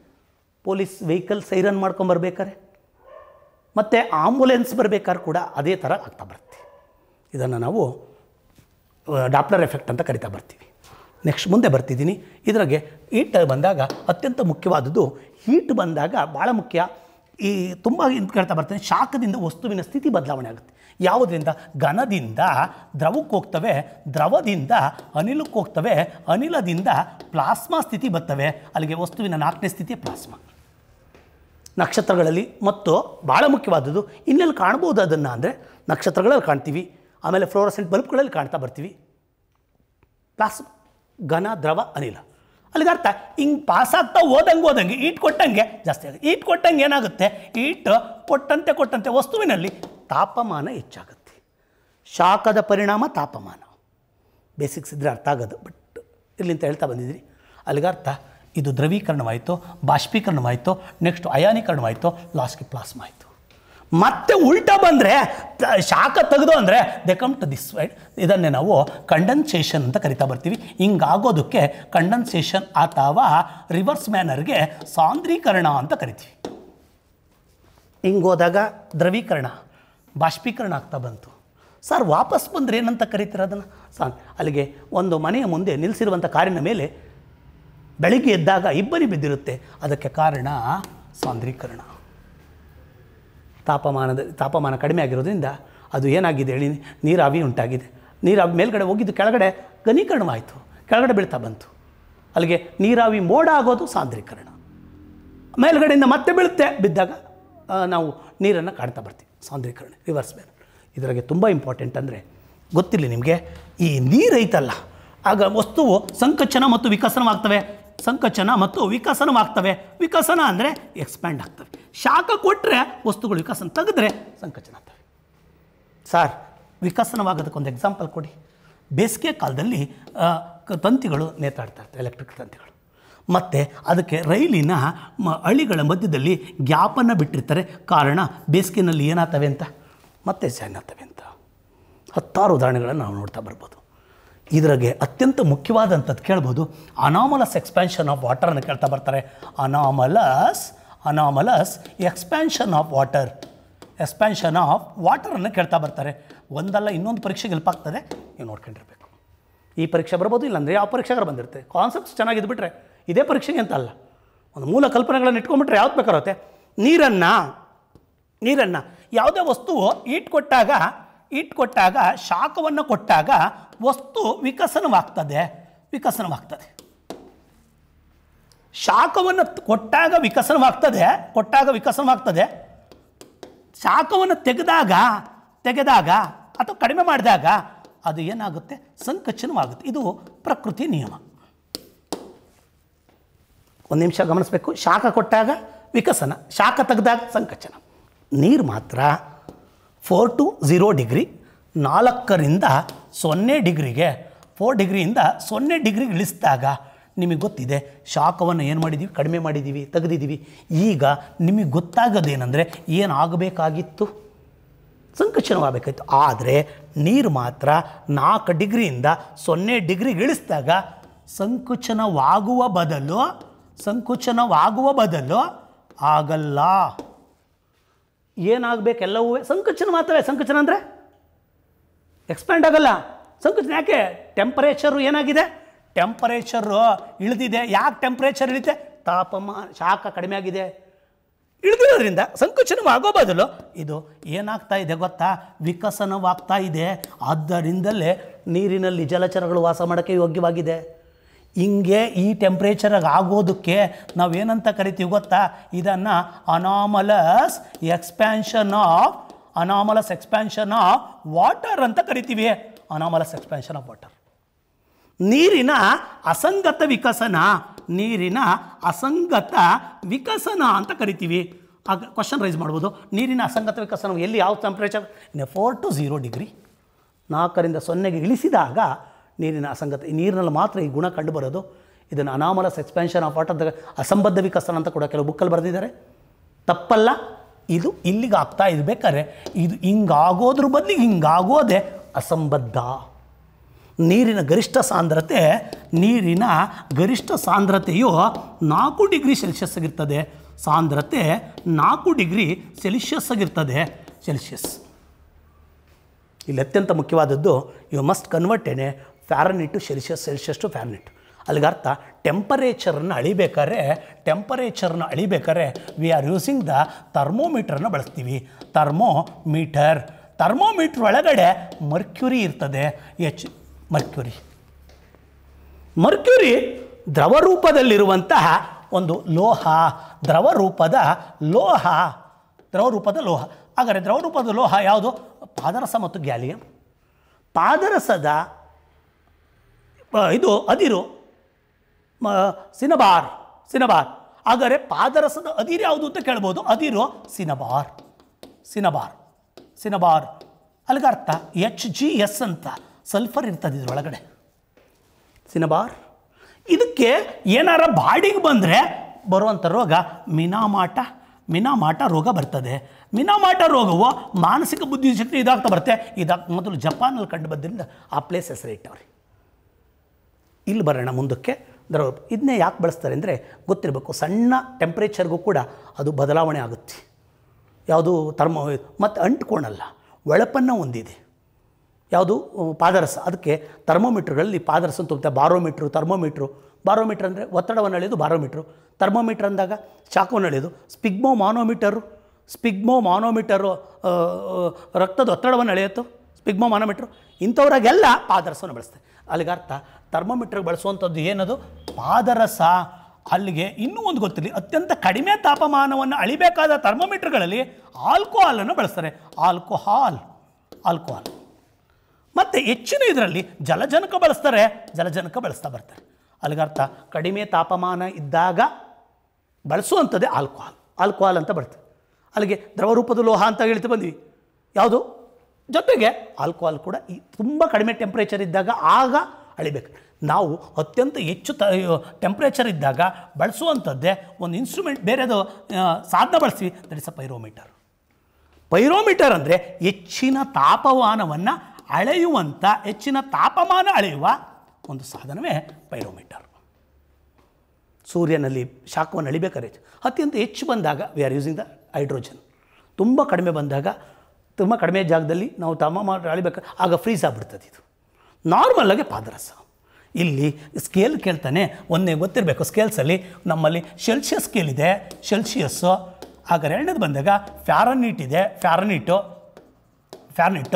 ಮೂರನೇದು ಬಂದಾಗ ಕೆಲ್ವಿನ್ ಇದೆ, ಕೆಲ್ವಿನ್ ಸ್ಕೇಲ್ ಇದೆ. This are the main scales. ಒಂದೇದು ಬಂದಾಗ Celsius initial point is 0 degree. Initial point is 0. ಗರಿಷ್ಠ 100 ಡಿಗ್ರಿ ಇರ್ತದೆ, ಗರಿಷ್ಠ 100 ಡಿಗ್ರಿ. ಹಾಗಾದರೆ 32 degree Fahrenheit, 212 degree Fahrenheit is maximum. 273 Kelvin is a initial, 373 Kelvin is the ಗರಿಷ್ಠ. Question raise ಮಾಡೋಣ, ಕನಿಷ್ಠ ಮತ್ತು ಗರಿಷ್ಠ ಕೇಳ್ಬೋದು. ಇದು ಗೊತ್ತಿರಲಿ ನಿಮಗೆ. It is SI unit. ನಮ್ಮಲ್ಲಿ SI ಯೂನಿಟ್ ಅಂದರೆ ಅಂತಾರಾಷ್ಟ್ರೀಯ ಮಾನ ಯಾವುದು ಅಂದರೆ ಕೆಲ್ವಿನ್ ಅಂತ. ವೈದ್ಯರು ಬಳಸುವಂಥದ್ದು, ವೈದ್ಯಕೀಯ ಲೋಕದಲ್ಲಿ ಬಳಸುವಂಥ ಯೂನಿಟ್ ಯಾವುದು ಅಂದರೆ ಫ್ಯಾರನೀಟ್ ಸ್ಕೇಲಲ್ಲಿ ಇರ್ತಾ ಬರ್ತಾರೆ. 98 ಜ್ವರ ಇದೆ, 99 ಡಿಗ್ರಿ ಫ್ಯಾರನೀಟ್ ಜ್ವರ ಇದೆ, 100 ಡಿಗ್ರಿ ಜ್ವರ ಇದೆ. 100 ಡಿಗ್ರಿ ಅಂದರೆ ಇಲ್ಲಿ ಹೇಳಲ್ಲ, ನೀರಿನ ಕುದಿಯೋ ಬಿಂದೆ 100 ಇಲ್ಲಿ ಸೆಲ್ಸಿಯಸ್ಸಲ್ಲಿ. ಅವ್ರು ಹೇಳೋದೇ ಫ್ಯಾರನೀಟಾಗಿ. ಮಾನವನ ಬಾಡಿ ಟೆಂಪರೇಚರ್ ಎಷ್ಟು ಅಂತ ಅಂದಾಗ ಇನ್ನು 37 ಡಿಗ್ರಿ ಸೆಲ್ಸಿಯಸ್ ಸೆಲ್ಸಿಯಸ್ ಸ್ಕೇಲು. ಹಾಗಾದರೆ 98.6 ಡಿಗ್ರಿ ಫ್ಯಾರನೀಟು. ಸಮ್ ಬುಕ್ಸ್ 4 ಬರ್ತಾರೆ, ತಪ್ಪಿಲ್ಲ. 6 ಕೊಡ್ತಾನೆ, ಇಲ್ಲ 4 ಕೊಡ್ತಾನೆ. ಹಾಗಾದರೆ ಗೊತ್ತಿಲ್ಲ ನಿಮಗೆ 310 ಕೆಲ್ವಿನ್ನು. ಸರ್ ಹೆಂಗೆ ಹೌ ಅಂದರೆ ಕನ್ವರ್ಷನ್ನು ಇದಕ್ಕೆ 37 ಆಡ್ ಮಾಡಿದ್ದೀನಿ. 37 ಸೆಲ್ಸಿಯಸ್ಗೆ ಫ್ಯಾರನೀಟ್ಗೆ ಆಡ್ ಮಾಡಬೇಕಾದ್ರೆ, ಕೆಲ್ವಿನ್ಗೆ ಕನ್ವರ್ಟ್ ಮಾಡ್ಬೇಕಾದ್ರೆ ಸೆಲ್ಸಿಯಸ್ಸನ್ನು 273ಗೆ ಇದರ ಸೊನ್ನೆಯೇ ಇದರ 273 ಕನ್ವರ್ಷನ್ ಕೇಳ್ಬೋದು. ಯಾವುದೋ ಒಂದು ಹಿಂದಿನ ವಿಡಿಯೋದಲ್ಲಿ ನಾನು ಕನ್ವರ್ಷನ್ಸ್ ಮಾಡಿ ತೋರಿಸಿದ್ದೀನಿ, ನೋಡ್ತಾ ಹೋಗ್ಬೋದು. It's most important. ಮತ್ತು ಶಾಖ ಪ್ರಸಾರವಾಗೋದು ಕೇಳ್ತಾ ಬರ್ತಾನೆ. ಶಾಖ ಮನುಷ್ಯನ ಬಾಡಿ ಟೆಂಪ್ರೇಚರ್ ಕೇಳ್ಬೋದು. ಬಾಡಿ ಟೆಂಪ್ರೇಚರ್ ಹಂಗಾರೆ ನೀರಿನ ಕುದಿಯೋ ಬಿಂದು ಫ್ಯಾರನೀಟ್ ಸ್ಕೇಲಾಗಿ ಎಷ್ಟು ಅಂದರೆ ಸೆಲ್ಸಿಯಸ್ ಕೆಲ್ವಿನ್ ಸ್ಕೇಲಾಗಿ ಎಷ್ಟು ಅಂದರೆ 273. ಫ್ಯಾರನೀಟಾಗಿ ಎಷ್ಟು ಅಂದರೆ ಸೆಲ್ಸಿಯಸ್ಗೆ ಇದನ್ನು ಕೇಳಿದ್ದಾನೆ. ಒಂದು ಟೈಮಿಗೆ ಹೆಂಗೆ ಅದು ಕುದಿಯೋ ಬಿಂದು ಕೆಲ್ವಿನ್ನಾಗೆ ಎಷ್ಟು ಅಂತ ಕೇಳಿದಾಗ 100 ಬರಿಬೇಡ್ರಿ, 373 ಬರಿ. ಇದು ಸ್ಟ್ಯಾಂಡರ್ಡು. ಕನ್ವರ್ಷನ್ಸ್ ಗೊತ್ತಿರಬೇಕು. ಹಿಂದ್ಗಡೆ ಯಾವುದೋ ಒಂದು ವಿಡಿಯೋದಲ್ಲಿ ಪೂರ್ತಿ ಮಾಡಿದ್ದೀನಿ, ಸ್ವಲ್ಪ ನೋಡ್ಬೋದು ನೀವು. ಈಗ ಟೈಮ್ ಶಾರ್ಟೇಜ್ ಇರೋದ್ರಿಂದ ಅದು ಮಾಡ್ತಾ ಬಂದರೆ ಕನ್ವರ್ಷನ್ಸ್ ಹೆಂಗೆ ಅಂತ ಫುಲ್ ಡೀಟೇಲ್ ಮಾಡಿದ್ದೀನಿ, ಸೈನ್ಸ್ ವಿಡಿಯೋದಲ್ಲಿ ನೋಡ್ತಾ ಬರ್ಬೋದು. ನೆಕ್ಸ್ಟ್ ಅದಕ್ಕೆ ಈ ಶಾಖ ಪ್ರಸಾರವಾಗೋದು ಕೇಳ್ತಾ ಬರ್ತಾನೆ. ಶಾಖ ಪ್ರಸಾರ ಆಗೋದಕ್ಕೆ 3 ಥರ ಇದೆ. ಕಂಡಕ್ಷನ್ಸು, ಹಾಗಾದ್ರೆ ಗೊತ್ತಿರಬೇಕು. ಉಷ್ಣವಹನ. ಹಾಗಾದ್ರೆ ಎರಡನೇದು ಸಂವಹನ, ಇದನ್ನು ಮಾಡಿದ್ದೀನಿ. ಮೂರನೇದು ವಿಕಿರಣ. ಅಲ್ಲಿಗೆ ಕಂಡಕ್ಷನ್, ಕನ್ವೆಕ್ಷನ್ಸ್, ರೇಡಿಯೇಷನ್ಸ್.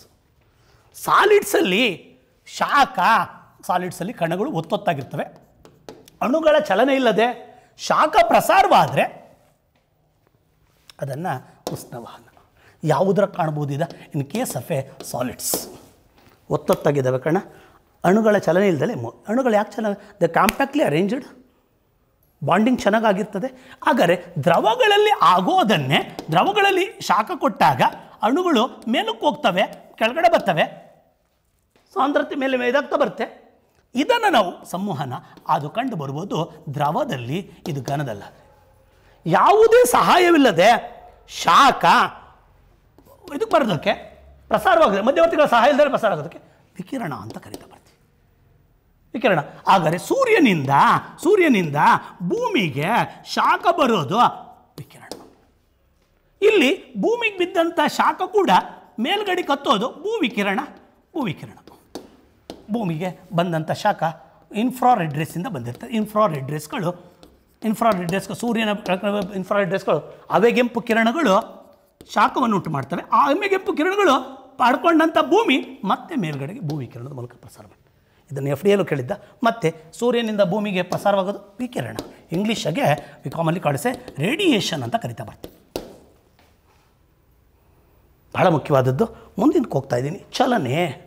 ಚಲನೆ ಚಾಪ್ಟ್ರು ಇಂಗ್ಲೀಷಾಗೆ ಮೋಷನ್ಸ್ ಅಂತ. ಮೋಷನ್ಸ್ ಒಂದು ವಸ್ತು ಒಂದು ನಿರ್ದಿಷ್ಟ ಸ್ಥಳದಿಂದ, ಭಾಳ ಇಂಪಾರ್ಟೆಂಟು, ಒಂದು ಕಾಯ ಅಂದರೆ ವಸ್ತು ಅಂತ, ನಿರ್ದಿಷ್ಟ ಸ್ಥಳದಿಂದ ಕಾಲದೊಂದಿಗೆ ಸ್ಥಾನ ಬದಲಾವಣೆ ಆಗೋದನ್ನೇ ನಾವು ಏನಂತ ಕರಿತೀವಿ ಅಂದರೆ ದಟ್ಸ್ ಕಾಲ್ಡ್ ಚಲನೆ.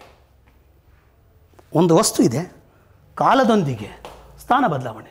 ಕಾಲ ಅಂದರೆ ಇಲ್ಲಿ 10 ಗಂಟೆ ಅಂದಾಗ 10 ಗಂಟೆ 1 ನಿಮಿಷ, 10 ಗಂಟೆ 1 ಸೆಕೆಂಡ್ ಕಾಲ, ಜೊತೆಗೆ ಆ ಪ್ಲೇಸಿಂದ ಪ್ಲೇಸ್ 2 ಅಂಶ. ಇಲ್ಲಿ ಕಾಲ ಮತ್ತು ಸ್ಥಾನ 2 ಬದಲಾವಣೆ ಆದರೆ ಚಲನೆ. ಅಲ್ಲಿಗೆ there is a displacement is there. ಇಲ್ಲಿ ಸ್ಕೇಲಾರ್ಸ್ ಮತ್ತು ವೆಕ್ಟರ್ಸ್ ಕರಿತಾ ಬರ್ತಾನೆ. ದಿಕ್ಕು ಮತ್ತು ದೂರ ಇದ್ದರೆ ಅದನ್ನು ಸದಿಶ ಅಂತ ಕರಿತೀವಿ. ಸದಿಶ ಇಂಗ್ಲೀಷಿಗೆ ವೆಕ್ಟಾರ್ಸ್ ಅಂತ ಕರಿತಾ ಬರ್ತೀವಿ. ಡೈರೆಕ್ಷನ್ ಮ್ಯಾಗ್ನಿಟ್ಯೂಡ್ ಡೈರೆಕ್ಷನ್ಸ್ ಅಂದರೆ ಮ್ಯಾಗ್ನಿಟ್ಯೂಡ್ ಇದ್ದರೆ, ಕ್ವಾಂಟಿಟಿ ಮತ್ತು ಡೈರೆಕ್ಷನ್ಸ್ 2 ಇದ್ದರೆ. ಗಿವ್ ದ ಎಕ್ಸಾಂಪಲ್ಸ್ ನೀವು ನೋಡ್ಕೋಬೋದು. ದಿಕ್ಕು ಮತ್ತು ದೂರ 2 ಅವೆ ಅಂದರೆ ವೇಗೋತ್ಕರ್ಷಕ, ದಿಕ್ಕು ಮತ್ತು ದೂರ. ಆದರೆ ಅದಿಶ ಇಂಗ್ಲೀಷಿಗೆ ಸ್ಕೇಲಾರ್ ಇವು ಭಾಳ ಇಂಪಾರ್ಟೆಂಟು. ಓನ್ಲಿ ದಿಕ್ಕು, ದೂರ ಅಲ್ಲ, ಪರಿಮಾಣ ಕ್ವಾಂಟಿಟಿ. ಇಲ್ಲಿ ದಿಕ್ಕು ಇಲ್ಲ, ಬರೀ ಪರಿಮಾಣ ಮಾತ್ರ ಇದೆ. ಮ್ಯಾಗ್ನಿಟ್ಯೂಡ್ ಮಾತ್ರ ಇದೆ, ಡೈರೆಕ್ಷನ್ಸ್ ಇಲ್ಲ. ಇದಕ್ಕೇನಂತ ಕರಿತೀವಿ ಗೊತ್ತು? ಜವ ಬಲ, ಫೋರ್ಸ್. ಗೊತ್ತಿದ್ದೀನಿ ಯಾವ ಕಡೆ ಇಲ್ಲ. ಡಿಸ್ಪ್ಲೇಸ್ಮೆಂಟ್ ಇಲ್ಲಿ ಬರ್ತದೆ. ಯಾವುದ್ರಾಗಾರ ದಿಕ್ಕು ಮತ್ತು ಪರಿಮಾಣ 2 ಇದ್ದರೆ, ದಿಕ್ಕು ದೂರ ಅಲ್ಲ, ದಿಕ್ಕು ಮತ್ತು ಪರಿಮಾಣ ಇದ್ದರೆ ಅದನ್ನು ವೆಕ್ಟಾರ್ಸ್ ಅಂತ ಕರಿತಾವೆ. ನೀವೊಂದು ಸುಮ್ಮನೆ ಹಿಂಗೆ ತಿರುಗಿಸಿದ್ರು ಗೊತ್ತಾಗ್ಬಿಡ್ತದೆ. ಇಲ್ಲಿ ನ್ಯೂಟನ್ನನ ನಿಯಮಗಳು ಕೇಳ್ತಾನೆ. ನ್ಯೂಟನ್ನನ ನಿಯಮಗಳು ಈ ನ್ಯೂಟನ್ ಇದ್ದಾನಲ್ಲ, ಐಸಾಕ್ ನ್ಯೂಟನ್ನು ಗುರುತ್ವಾಕರ್ಷಣೆ ಬಗ್ಗೆ ಇದು ಮಾಡಿದಂಥವ್ರು ಮೊಟ್ಟ ಮೊದಲ ಬಾರಿಗೆ.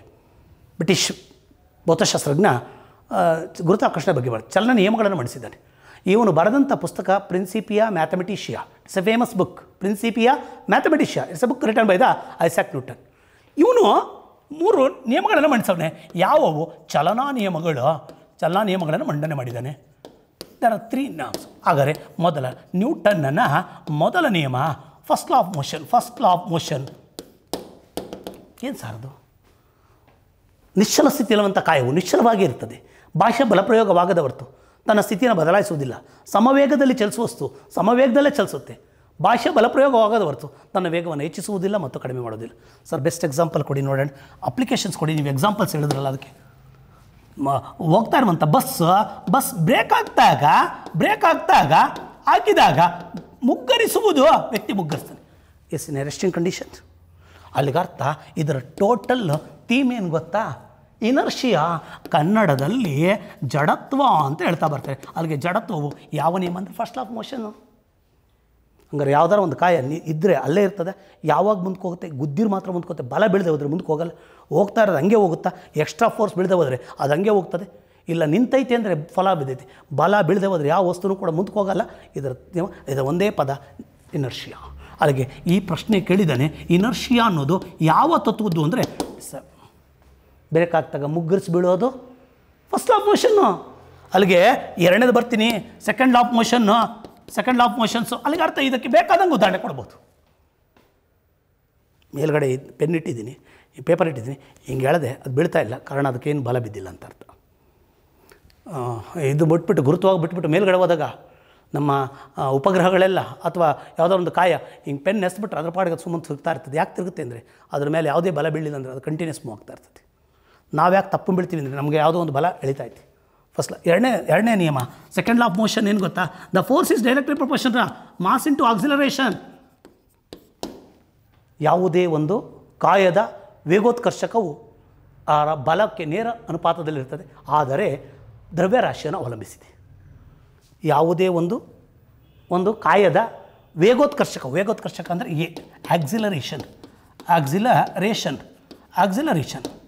ಆಕ್ಸಿಲರೇಷನ್ಸ್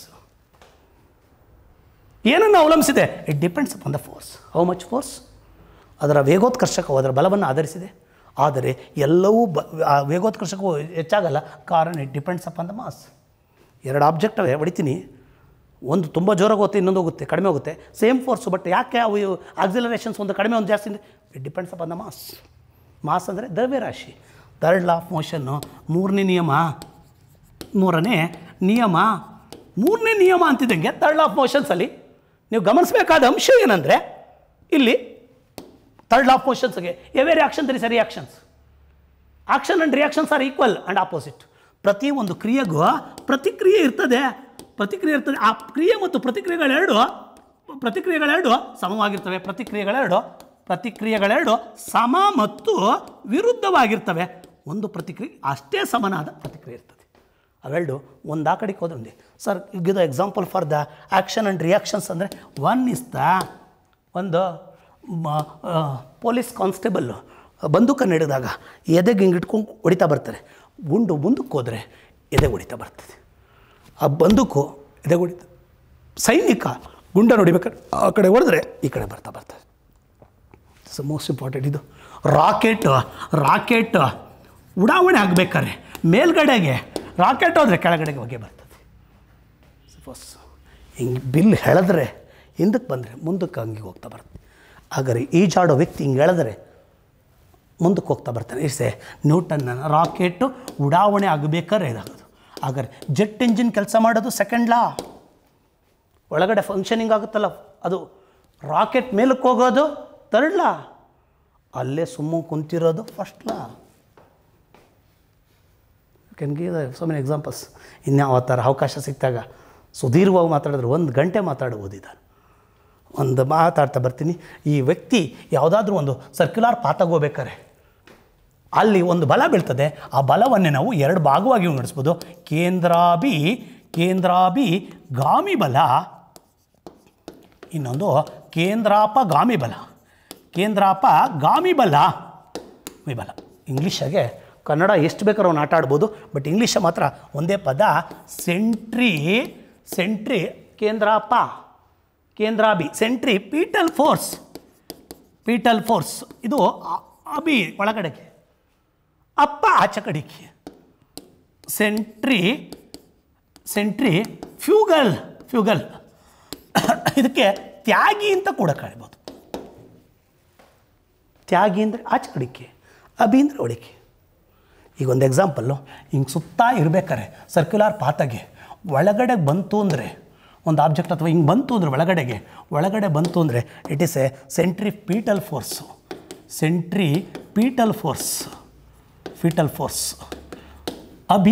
ಅಭಿಮನ್ಯು ಒಳಗಡೆ ಬಂದ, ಚಕ್ರವ್ಯೂಹದ ಒಳಗಡೆ ಬಂದ. ಅವರಪ್ಪ ಆಚ್ಕೋದ. ಅವರಪ್ಪ ಅಂದರೆ ಅಭಿಮನ್ಯು ಆಚ್ಕೋದ. ಕೇಂದ್ರಾಪಗಾಮಿ ಬಲ, ಅಭಿ. ಇದು ಫ್ಯೂಗಲ್, ಫ್ಯೂಗಲ್. ಏನಿಲ್ಲ, 2 ಎಕ್ಸಾಂಪಲ್ ಇಟ್ಕೊಂಡವ್ರಿ. ಈ ಕಡೆ ಬರ್ತೀನಿ ನೋಡಿ, ಒಳಗಡೆ ಬರೋದು ಹಿಂಗೆ ಹೊಡಿತಾ ಇದ್ದೀನಿ, ಸೀದಾ ಒಳಗಡೆ ಬಂತು. ಹಾಗಾದರೆ ಆಕಾಶ ಕಾಯಗಳು ಭೂಮಿ ಕಡೆಗೆ ಬರುವಂಥದ್ದು ಉಲ್ಕೆಗಳು ಭೂಮಿಯತ್ತ ಬರೋದು, ಉಲ್ಕೆಗಳು ಭೂಮಿಯತ್ತ ಬರೋದು ಸೆಂಟ್ರಿಪಿಟಲ್ ಒಳಗಡೆ ಎಳ್ಕೊಳ್ತಾ ಬರ್ತದೆ. ಸುರುಳಿ, ನೀರಿನ ಸುರುಳಿ ಅಲ್ಲ ಸುಳಿ ಒಳಗಡೆಗೆ. ನೆಕ್ಸ್ಟ್ ಇದು ಗೊತ್ತಿರಬೇಕು, washing machine is working under the principle of the centripetal. Sir ಅಗರ್ ವಾಟ್ ಅಬೌಟ್ ಸೆಂಟ್ರಿಪಿಟಲ್ ಫೋರ್ಸ್ಗೆ ಇನ್ಯಾವ್ದು ಕೊಡ್ತೀರಾ? ವಾಷಿಂಗ್ ಮಿಷಿನ್ ಕೊಟ್ರಿ. ಕೆನೆ ಸಂಸ್ಕರಣೆ ಮಾಡೋದು, ಸಂಸ್ಕರಣೆ ಮಾಡ್ಬೇಕಾರೆ ಕಡಿತೀವಿ, ಆಚೆಗೆ ತಳ್ಳಿದ್ರೆ ನಿಲ್ಸಿ ನೋಡ್ಕೊಳ್ಳಿ, ಆರಾಮ್ಸೆ ಹೊಡಿಬೋದು. These are the examples. ಅಲ್ಲಿಗರ್ಥ ಎಷ್ಟೋ ಸಾರಿ ಆಚೆ ಕಡೆ ಕೇಂದ್ರಾಪಿಗಾಮಿ ಬಲವನ್ನು ತಡೆಯೋಕ್ಕೆ ಒಬ್ಬ ವ್ಯಕ್ತಿ ವಾಹನದಲ್ಲಿ ಒಳಗಡೆ ಇದು ಮಾಡ್ತಾನೆ. ಅದಕ್ಕೆ ಕೇಂದ್ರಾಪಿಗಾಮಿಯನ್ನು ತಡೆಯೋದಕ್ಕಾಗಿ ಎಷ್ಟೋ ಕಡೆ ರಸ್ತೆಗಳನ್ನು ಸೈಡನ್ನು ಬದಿಯನ್ನು ಎತ್ತರಿಸಿರ್ತಾರೆ. ಯಾಕೆ ಎತ್ತರಿಸೋದು ಅಂದರೆ ಆಚೆ ಕಡೆಗೆ ಹೋಗೋದನ್ನು ತ್ಯಾಗಿಯನ್ನು ಕಡಿಮೆ ಮಾಡೋಕ್ಕೆ. ರಸ್ತೆಗಳು ಹಿಂಗಿರ್ತದೆ. ಟಾರ್ ರಸ್ತೆನ ಅತ್ಯಂತ ಮುಖ್ಯವಾದದ್ದು. ಇನ್ನೂ ಬೇಕಾದಷ್ಟಿದೆ ಈ ಟಾಪಿಕ್ಗಳಲ್ಲಿ, ಸುಮ್ಮನೆ ಗ್ಲಾನ್ಸ್ ಮಾಡ್ತಾಯಿದ್ದೀನಿ. ಒಂದು ನಿಮಿಷ, ಒಂದು ಶಕ್ತಿ, ಇಂಗ್ಲೀಷಿಗೆ ಎನರ್ಜಿ ಅಂತ ಕರಿತೀನಿ. ಎನರ್ಜಿ ಇದೊಂದು ಟಾಪಿಕ್ ಹೇಳ್ಬಿಡ್ತೀನಿ. What is energy? ಯಾವುದೋ ಒಂದು ಕೆಲಸ ಮಾಡೋಕ್ಕೆ ಅವನಿಗೆ ಸಾಮರ್ಥ್ಯ ಕೊಡ್ತದೆ ಅದು ಶಕ್ತಿ. ಶಕ್ತಿನಲ್ಲಿ ಬೇಕಾದಷ್ಟು ಮೂಲಗಳಿದೆ. ಶಕ್ತಿಯ ಮೂಲಗಳು ಅಂದಾಗ ಜಲಶಕ್ತಿ, ನೀರಿಂದ ಬಂದ ಜಲಶಕ್ತಿ, ಪರಮಾಣುವಿಂದ ಬಂದ ಪರಮಾಣು ಶಕ್ತಿ, ಅರ್ಥ ಆಯ್ತಲ್ಲ. ಹಾಗಾದರೆ ನನ್ನ ಬಾಡಿಯಿಂದ ಬಂದಾಗ ಮಸ್ಕ್ಯುಲಾರ್ ಪವರ್ ಬರ್ಬೋದು, ಅಥವಾ ಯಾಂತ್ರಿಕ ಶಕ್ತಿ ಅಂತ ಬರ್ತೀವಿ, ಯಾಂತ್ರಿಕ ಶಕ್ತಿ. ಈ ಶಕ್ತಿಗಳೆಲ್ಲ ಇದೆ. ಇದರಲ್ಲಿ ಶಕ್ತಿಗಳಲ್ಲಿ ಮೂಲಗಳ ಮೇಲೆ 2 ಭಾಗ ಮಾಡ್ತೀವಿ. ಒಂದು ನವೀಕರಿಸಬಲ್ಲ, ಒಂದನೇದು ನವೀಕರಿಸಲಾಗದ ಇಸ್ ಎ ಇಂಗ್ಲೀಷಿಗೆ renewable and non renewable and non renewable. ಯಾವುದು ಮತ್ತೆ ಪಡೆಯಬಹುದೋ ಖಾಲಿ ಆಗುವುದಿಲ್ಲವೋ ಅದನ್ನು ನವೀಕರಿಸಬಲ್ಲ. ಉದಾಹರಣೆ ಗಾಳಿ, ನೀರು, ಸೌರಶಕ್ತಿ. ಇನ್ನೂ 10 ಎಕ್ಸಾಂಪಲ್ ಸಿಗ್ಬೋದು. ಯಾವುದು ಖಾಲಿ ಆಗುತ್ತದೋ ಮತ್ತೆ ಪುನರ್ಬಳಕೆ ಮಾಡೋಕ್ಕಾಗಲ್ವೋ ಇಟ್ಸ್ ಎ ನಾನ್ ರಿನ್ಯೂವಬಲ್. ಹಾಗಾದರೆ fossil fuels. What are fossil fuels? ಅವಶೇಷ ಇಂಧನಗಳು ಅಂದರೆ ಪೆಟ್ರೋಲಿಯಂ ಪ್ರಾಡಕ್ಟ್ಸು, ಕಲ್ಲಿದ್ದಲು ಇವೆಲ್ಲ ಕೂಡ ಕಲ್ಲಿದ್ದಲು ನವೀಕರಿಸಲಾಗದು. ಒಂದು ನಿಮಿಷ, ಒಂದು ನಿಯಮ ಹೇಳ್ತಾರೆ, ಯಾವುದೇ ಶಕ್ತಿಯನ್ನು ಸೃಷ್ಟಿಸಲು ಸಾಧ್ಯವಿಲ್ಲ, ನಾಶ ಮಾಡಲು ಸಾಧ್ಯವಿಲ್ಲ. ಶಕ್ತಿಯನ್ನು ಸಂರಕ್ಷಣಾ ನಿಯಮದಲ್ಲಿ ಹೇಳ್ತಾರೆ, ಒಂದು ಶಕ್ತಿಯನ್ನು ಸೃಷ್ಟಿಸಲು ಸಾಧ್ಯವಿಲ್ಲ, ನಾಶ ಮಾಡಲು ಸಾಧ್ಯವಿಲ್ಲ. ಒಂದು ಶಕ್ತಿಯನ್ನು ಇನ್ನೊಂದು ರೂಪಕ್ಕೆ ಪರಿವರ್ತಿಸಬಹುದು. ಅಲ್ಲಿಗೆ one form of energy is converted into another form. Not possible to create or not possible to destroy. ಶಕ್ತಿಯ ಸಂರಕ್ಷಣಾ ನಿಯಮ, ನಿತ್ಯತಾ ನಿಯಮದಲ್ಲಿ ಹೇಳ್ತಾ ಬರ್ತೀವಿ. ಅಲ್ಲಿಗೆ ಬಂದಾಗ ಮುಂದೆ ಬರ್ತಾ ಇದ್ದೀನಿ. ಈ ಶಕ್ತಿಯನ್ನು ಒಂದು ರೂಪದಿಂದ ಮತ್ತೊಂದು ರೂಪಕ್ಕೆ ಪರಿವರ್ತಿಸ್ಬೋದು, ಒಂದು ರೂಪದಿಂದ ಮತ್ತೊಂದು ರೂಪಕ್ಕೆ ಪರಿವರ್ತಿಸ್ಬೋದು. ಶಕ್ತಿಯ ಕನ್ಸರ್ವೇಷನ್ ಪ್ರಿನ್ಸಿಪಲ್ಸಲ್ಲಿ ಹೇಳ್ಬಿಟ್ರು. ಇದಕ್ಕೆ ಏನು ಮಾಡಿದ್ರು ಗೊತ್ತಾ? ನಮ್ಮ ವಿಜ್ಞಾನಿಗಳು ಸುಮ್ಮನಿರ್ತಾರೆ, ಒಂದು ಫಾರಮನ್ನು ಇನ್ನೊಂದು ಕನ್ವರ್ಟ್ ಮಾಡಿದ್ರು, ಮಧ್ಯೆ ಒಂದು ಡಿವೈಸ್ ಕಂಡುಹಿಡಿದ್ರು to convert the one form into another form. Sir ತೋರಿಸಿ ಸರ್, ನೋಡಿ ಬಿಡೋಣ. ಪೊಲೀಸ್ ಕಾನ್ಸ್ಟೇಬಲ್ ಕಡ್ಡಾಯವಾಗಿ ಬರ್ತಾಯಿದೆ ಇದು. ಹಾಗಾದರೆ ಇಲ್ಲೊಂದು ಯಾಂತ್ರಿಕ ಶಕ್ತಿ ಇದೆ, ಅಲ್ಲಿಗೆ it is a one form of energy to convert into a. ಹಾಗಾದರೆ ವಿದ್ಯುತ್ ಶಕ್ತಿಯನ್ನಾಗಿ ಪರಿವರ್ತಿಸಬೇಕಾಗಿದೆ. ಆಗ they are using the one device, because ಅವ್ರಿಗೆ ಆಲ್ರೆಡಿ ಗೊತ್ತಿತ್ತು ಒಂದು ಫಾರ್ಮನ್ನು ಇನ್ನೊಂದು ಫಾರ್ಮ್ ಕಂಡುಬಿಡು. ಹೇಗೆ ಅಂದಾಗ ಹಾಗಾದರೆ they are using the dynamo is convert the mechanical energy to electrical energy. Mechanical to electrical ಅಂದರೆ ಅಲ್ಲಿಗೆ ಈಗ ಎಕ್ಸಾಮಾಗಿ ಏನು ಕೇಳ್ತಾರೆ ನಿಮಗೆ ಕೇಳೋದು, ಡೈನಮೋ ಏನನ್ನು ಮಾಡುತ್ತೆ? Input output. Mechanical electrical. ಅಲ್ಲಿಗೆ ಅರ್ಥ ನೀವು ಎಕ್ಸಾಮಾಗಿ ಕೂತ್ಕೊಂಡು ಏನು ಮಾಡಬೇಕು ಅಂದರೆ, ಮಧ್ಯೆ ಒಂದು ಡಿವೈಸ್ ಕೊಟ್ಟಿರ್ತಾನೆ ನಿಮಗೆ ಎಕ್ಸಾಮಲ್ಲಿ, ಆರಂಭದ್ದೇನು ಕೊನೆಗೇನು. ಅಲ್ಲಿಗೆ ಅರ್ಥ ನಾವು ಪೆಡ್ಲಿಂಗ್ ಮಾಡ್ತೀವಲ್ಲ, ಇಟ್ಸ್ ಎ ಮೆಕ್ಯಾನಿಕಲ್ ಎನರ್ಜಿ. ತುಣಿತೀನಿ ನಾನು ಸೈಕಲ್ಲ, ಮುಂದುಗಡೆ ಲೈಟ್ ಹತ್ತುತ್ತೆ, ಇಟ್ಸ್ ಲೈಟ್ ಹತ್ತಿದ್ದು ಎಲೆಕ್ಟ್ರಿಕಲ್ಲು. ಇದನ್ನು ಹೆಂಗೆ ಗೊತ್ತಾಯ್ತು ನಮಗೆ ಅಂದರೆ ಆಲ್ರೆಡಿ ನಮಗೆ ಕನ್ಸರ್ವೇಷನ್ ಲಾದಾಗ ಹೇಳಿದ್ರೆ one form of energy is converted into another form.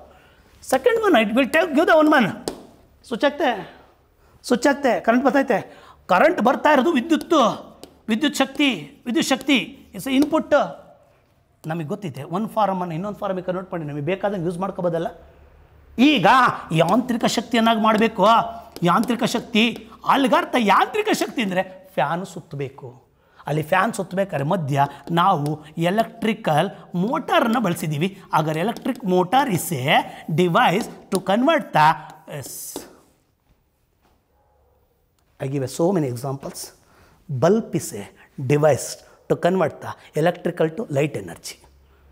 Candle is a candle ಬೇಕಾದ್ರೂ ಮಾಡ್ಬೋದು. It's A device. ಅರ್ಥ ಬೆಲ್ ಇದೆ, ಎಲೆಕ್ಟ್ರಿಕಲ್ ಬೆಲ್ ಸೆ ಎಲೆಕ್ಟ್ರಿಕಲ್ ಎನರ್ಜಿ ಸೌಂಡು. ಬೇಕಾದಂಗೆ ನಿಮ್ಮ ಲಿಸ್ಟವೇ ಒಂದು 50 ಅವನ್ನೆಲ್ಲ ನೋಡ್ಕೋಬೋದು. ಇದಕ್ಕೊಂದು ಭಾಳ ತುಂಬ ಇದೆ. ಆಲ್ಬರ್ಟ್ ಐನ್ಸ್ಟೀನ್ ರವರದು ತತ್ವ ಇದೆ, E=mc² ಅಂತ. E=mc². ಇದು ಯಾರು ಕೊಟ್ಟಿದ್ದು ಅಂದರೆ ಐನ್ಸ್ಟೀನ್ ರವರದು. ಐನ್ಸ್ಟೀನ್ ರವರ ಆಲ್ಬರ್ಟ್ ಐನ್ಸ್ಟೀನು ಜರ್ಮನಿಯ ಸಂಜಾತ ವಿಜ್ಞಾನಿ ಆಲ್ಬರ್ಟ್ ಐನ್ಸ್ಟೀನ್. ಇವನು ಹೇಳ್ತಾನೆ ಯಾವುದೇ ಒಂದು ವಸ್ತುವಿನ ಎನರ್ಜಿ ಎಷ್ಟಿದೆ ಅಂದರೆ mc² ಅಂದರೆ ಎಮ್ ಅಂದರೆ ಮಾಸು, ಸಿ ಅಂದರೆ ನಿರ್ವಾತದಲ್ಲಿ ಬೆಳಕಿನ ವೇಗದ ವರ್ಗ, C speed of the light in a vacuum square ಅದರದ್ದು. ಅಲ್ಲಿಗೆ E=mc² ಕೊಟ್ಟಾನೆ ಯಾರು ಅಂದರೆ Albert Einstein. What is C ಅಂದರೆ ಇದರ ಶಕ್ತಿ ಎಷ್ಟು ಅಂದರೆ ಇದರ ಮಾಸು ಮತ್ತು c² ಗುಣಿಸ್ಬೇಕು ಅಂತ. ಸರ್ ಹಾಗಾದರೆ ಇನ್ನೊಂದರ ಶಕ್ತಿ ಎಷ್ಟು ಅಂದರೆ ಅದರ ಮಾಸು ಇಂಟು c². ಹಂಗಾರೆ ಪ್ರತಿಯೊಂದರದ ಆ ಶಕ್ತಿಯು ಅದರ ದ್ರವ್ಯರಾಶಿಯ ಮತ್ತು ಅದರ ನಿರ್ವಾತದ ಬೆಳಕಿನ ವೇಗದ ಗುಣಲಬ್ಧಕ್ಕೆ ಏನಾಗಿರ್ತದೆ, ಸಮನಾಗಿರ್ತದೆ. ಹಾಗಾದರೆ ಶಕ್ತಿ ಮತ್ತು ದ್ರವ್ಯರಾಶಿಯ ನಡುವಿನ ಸಂಬಂಧ ಕಲ್ಪಿಸುವ ದ್ರವ್ಯರಾಶಿ means nothing but a mass. It's a ಸೂತ್ರವೇ mc². ಯಾರು ಕೊಟ್ಟಿದ್ದನ್ನು? ಆಲ್ಬರ್ಟ್ ಐನ್ಸ್ಟೀನ್ ರವರಿಗೆ ಭೌತಶಾಸ್ತ್ರದ ನೋಬೆಲ್ ಬಂದಿದೆ. ಬಟ್ ಈ ಮನುಷ್ಯಂದು ಅತ್ಯಂತ ಫೇಮಸ್ ಸಿದ್ಧಾಂತ ಯಾವುದು ಅಂದರೆ ಸಾಪೇಕ್ಷ ಸಿದ್ಧಾಂತ. It's a famous theory is called as A relativity theory. ಆಗ ರಿಲೇಟಿವಿಟಿ ಥಿಯರಿಯನ್ನು ನೀಡಿದವರು ಯಾರು ಅಂದರೆ ಇಟ್ಸ್ ಎ ಆಲ್ಬರ್ಟ್ ಐನ್ಸ್ಟೀನ್ ರವರ ಸಿದ್ಧಾಂತ ಯಾವುದು? Relativity theory. ಬಟ್ ಇವನಿಗೆ ಇದಕ್ಕಲ್ಲ ಬಂದಿದ್ದು, ದ್ಯುತಿವಿದ್ಯುತ್ ಪರಿಣಾಮಕ್ಕಾಗಿ ನೊಬೆಲ್ ಬಂದಿದ್ದು. ಇದಕ್ಕೆ ಫೇಮಸ್ಸು ಇದು, ಅವನ ಹೆಸರಂತಿದ್ದಂಗೆ ಇದು ಬರ್ತದೆ. ಇದಕ್ಕೆ ನೊಬೆಲ್ ಬಂದಿಲ್ಲ. ಭೌತಶಾಸ್ತ್ರದ ನೊಬೆಲ್ ಬಂದಿದ್ದು ದ್ಯುತಿವಿದ್ಯುತ್ ಪರಿಣಾಮಕ್ಕೆ ಇವರಿಗೆ ನೊಬೆಲ್ ಬಂದಿರೋದು. ಅಲ್ಲಿಗೆ ಇವರ ಯಾವ ಪ್ರಯೋಗಕ್ಕೆ ನೊಬೆಲ್ ಪ್ರಶಸ್ತಿ ಬಂದಿದೆ ಅಂದರೆ ಭೌತಶಾಸ್ತ್ರದಲ್ಲಿ not for this, it is a famous theory, but the Nobel is to photo electric effect, ದ್ಯುತಿವಿದ್ಯುತ್ ಪರಿಣಾಮಕ್ಕೆ ಬಂತು. ದೊಡ್ಡ ಮಹಾಶಯ. E=mc² ಹೇಳಿದಂಥವನು, ಜರ್ಮನಿ ದೇಶ ಸಂಜಾತ. ಆಮೇಲೆ ಈಗ ನಿಮ್ಮ ಎಕ್ಸಾಮ್ಸ್ಗಳಿಗೆ ಸುಮಾರು ಈ ಕನ್ವರ್ಷನ್ಸ್ ಕೇಳೋನೆ ನೋಡಿ. ಬೇಕಾದ್ರೆ ಡೈನಮೋ ಕೇಳೋನೆ, ಎಲೆಕ್ಟ್ರಿಕಲ್ ಮೋಟರ್ ಕೇಳೋನೆ, ಮೈಕ್ರೋಫೋನ್ಸ್ ಕೇಳೋನೆ. ನೀವು ಆ ಲಿಸ್ಟನ್ನು ನನ್ನ ಬುಕ್ಕಲ್ಲಿ ಬರೆದಿದ್ದೀನಿ, ಸೈನ್ಸ್ ಬುಕ್ಕಲ್ಲಿ ನೋಡ್ಬೋದು ಬೇಕಾರೆ. ಅದಕ್ಕೆ ಮೊದಲು you must know the input and a output. There is a device. First ನೀವು ಡಿವೈಸ್ ಎತ್ಕೊಳ್ಳಿ, ಇದ್ರ ಇನ್ಪುಟ್ ಏನು ಔಟ್ಪುಟ್ ಏನು. ಡೈನಮೋ ಅಂದಾಗ ನಾನು ತುಣಿಯೋದು ಮೆಕ್ಯಾನಿಕಲ್ ಎನರ್ಜಿ, ಲೈಟ್ ಹತ್ತೋದು ಎಲೆಕ್ಟ್ರಿಕಲ್ ಎನರ್ಜಿ. ಸ್ವಿಚ್ ಹಾಕಿದ್ದು ಕರೆಂಟ್ ಬಂತು, ಫ್ಯಾನ್ ಸುತ್ತಾ ಇರೋದು ಮೆಕ್ಯಾನಿಕಲ್ಲು. ನಮ್ಮ ಮನೆಯಲ್ಲಿ ಮಿಕ್ಸಿ ಓಡೋದು, ಮೋಟ್ರ್ ಐತೆ, ಮೋಟ್ರು ಸುಮ್ಮನೆ ಹೊಡಿಲ್ಲ, ಕರೆಂಟ್ಗೆ ಸ್ವಿಚ್ ಹಾಕಿದ್ದು ಎಲೆಕ್ಟ್ರಿಕಲ್ಲು, ಒಳಗಡೆ ಸುತ್ತಿದ್ದು motor. To convert the one form into another form by using the ಡಿವೈಸಸ್ಸನ್ನು ಕ್ವಶನ್ ಕೇಳ್ತಾನೆ. 25 ಬೇಕಾದ್ರು ಪಟ ಹೇಳ್ಬೋದು. ಹೇಳ್ರಿ ಬಲ್ಪು ಅಂತ ಅಂದರೆ ಬಲ್ಪ sir, electrical to light energy, electrical to calling bell sir, electrical to sound energy. We can give the so many examples. ಯಾವ್ದು ಬೇಕಾದ್ರೂ ಕೊಡ್ತಾ ಬರ್ಬೋದು. ನಾವು ಎಲ್ಲಿ ಬೇಕಾದ್ರೂ ನಾವು solar cells sir, solar cells ಅಂದರೆ ಸೋಲಾರ್ ಎನರ್ಜಿ. ಸರ್ ಲೈಟ್ ಬರ್ತಾಯಿದೆ, solar light, light energy convert ಮಾಡ್ತು. Solar heater they converted into a solar energy to a heat energy. Yes, ಬೇಕಾದಂಗೆ ಐತೆ ಇಂಥವು, ಇನ್ನೂ ಬೇಕಾದಷ್ಟವೆ. ನಾವು ಟೈಮ್ ಸಿಕ್ಕಿ ಇದು ಮಾಡ್ತಾ ಬರೋಣ, ಮುಗಿದು. ಬಟ್ ಕಡಿಮೆ ಕಾಲಾವಕಾಶ ಇರೋದ್ರಿಂದ ಮುಂದಿನ ಮಾತಾಡ್ತಾ ಬರೋಣ. Thank you for all.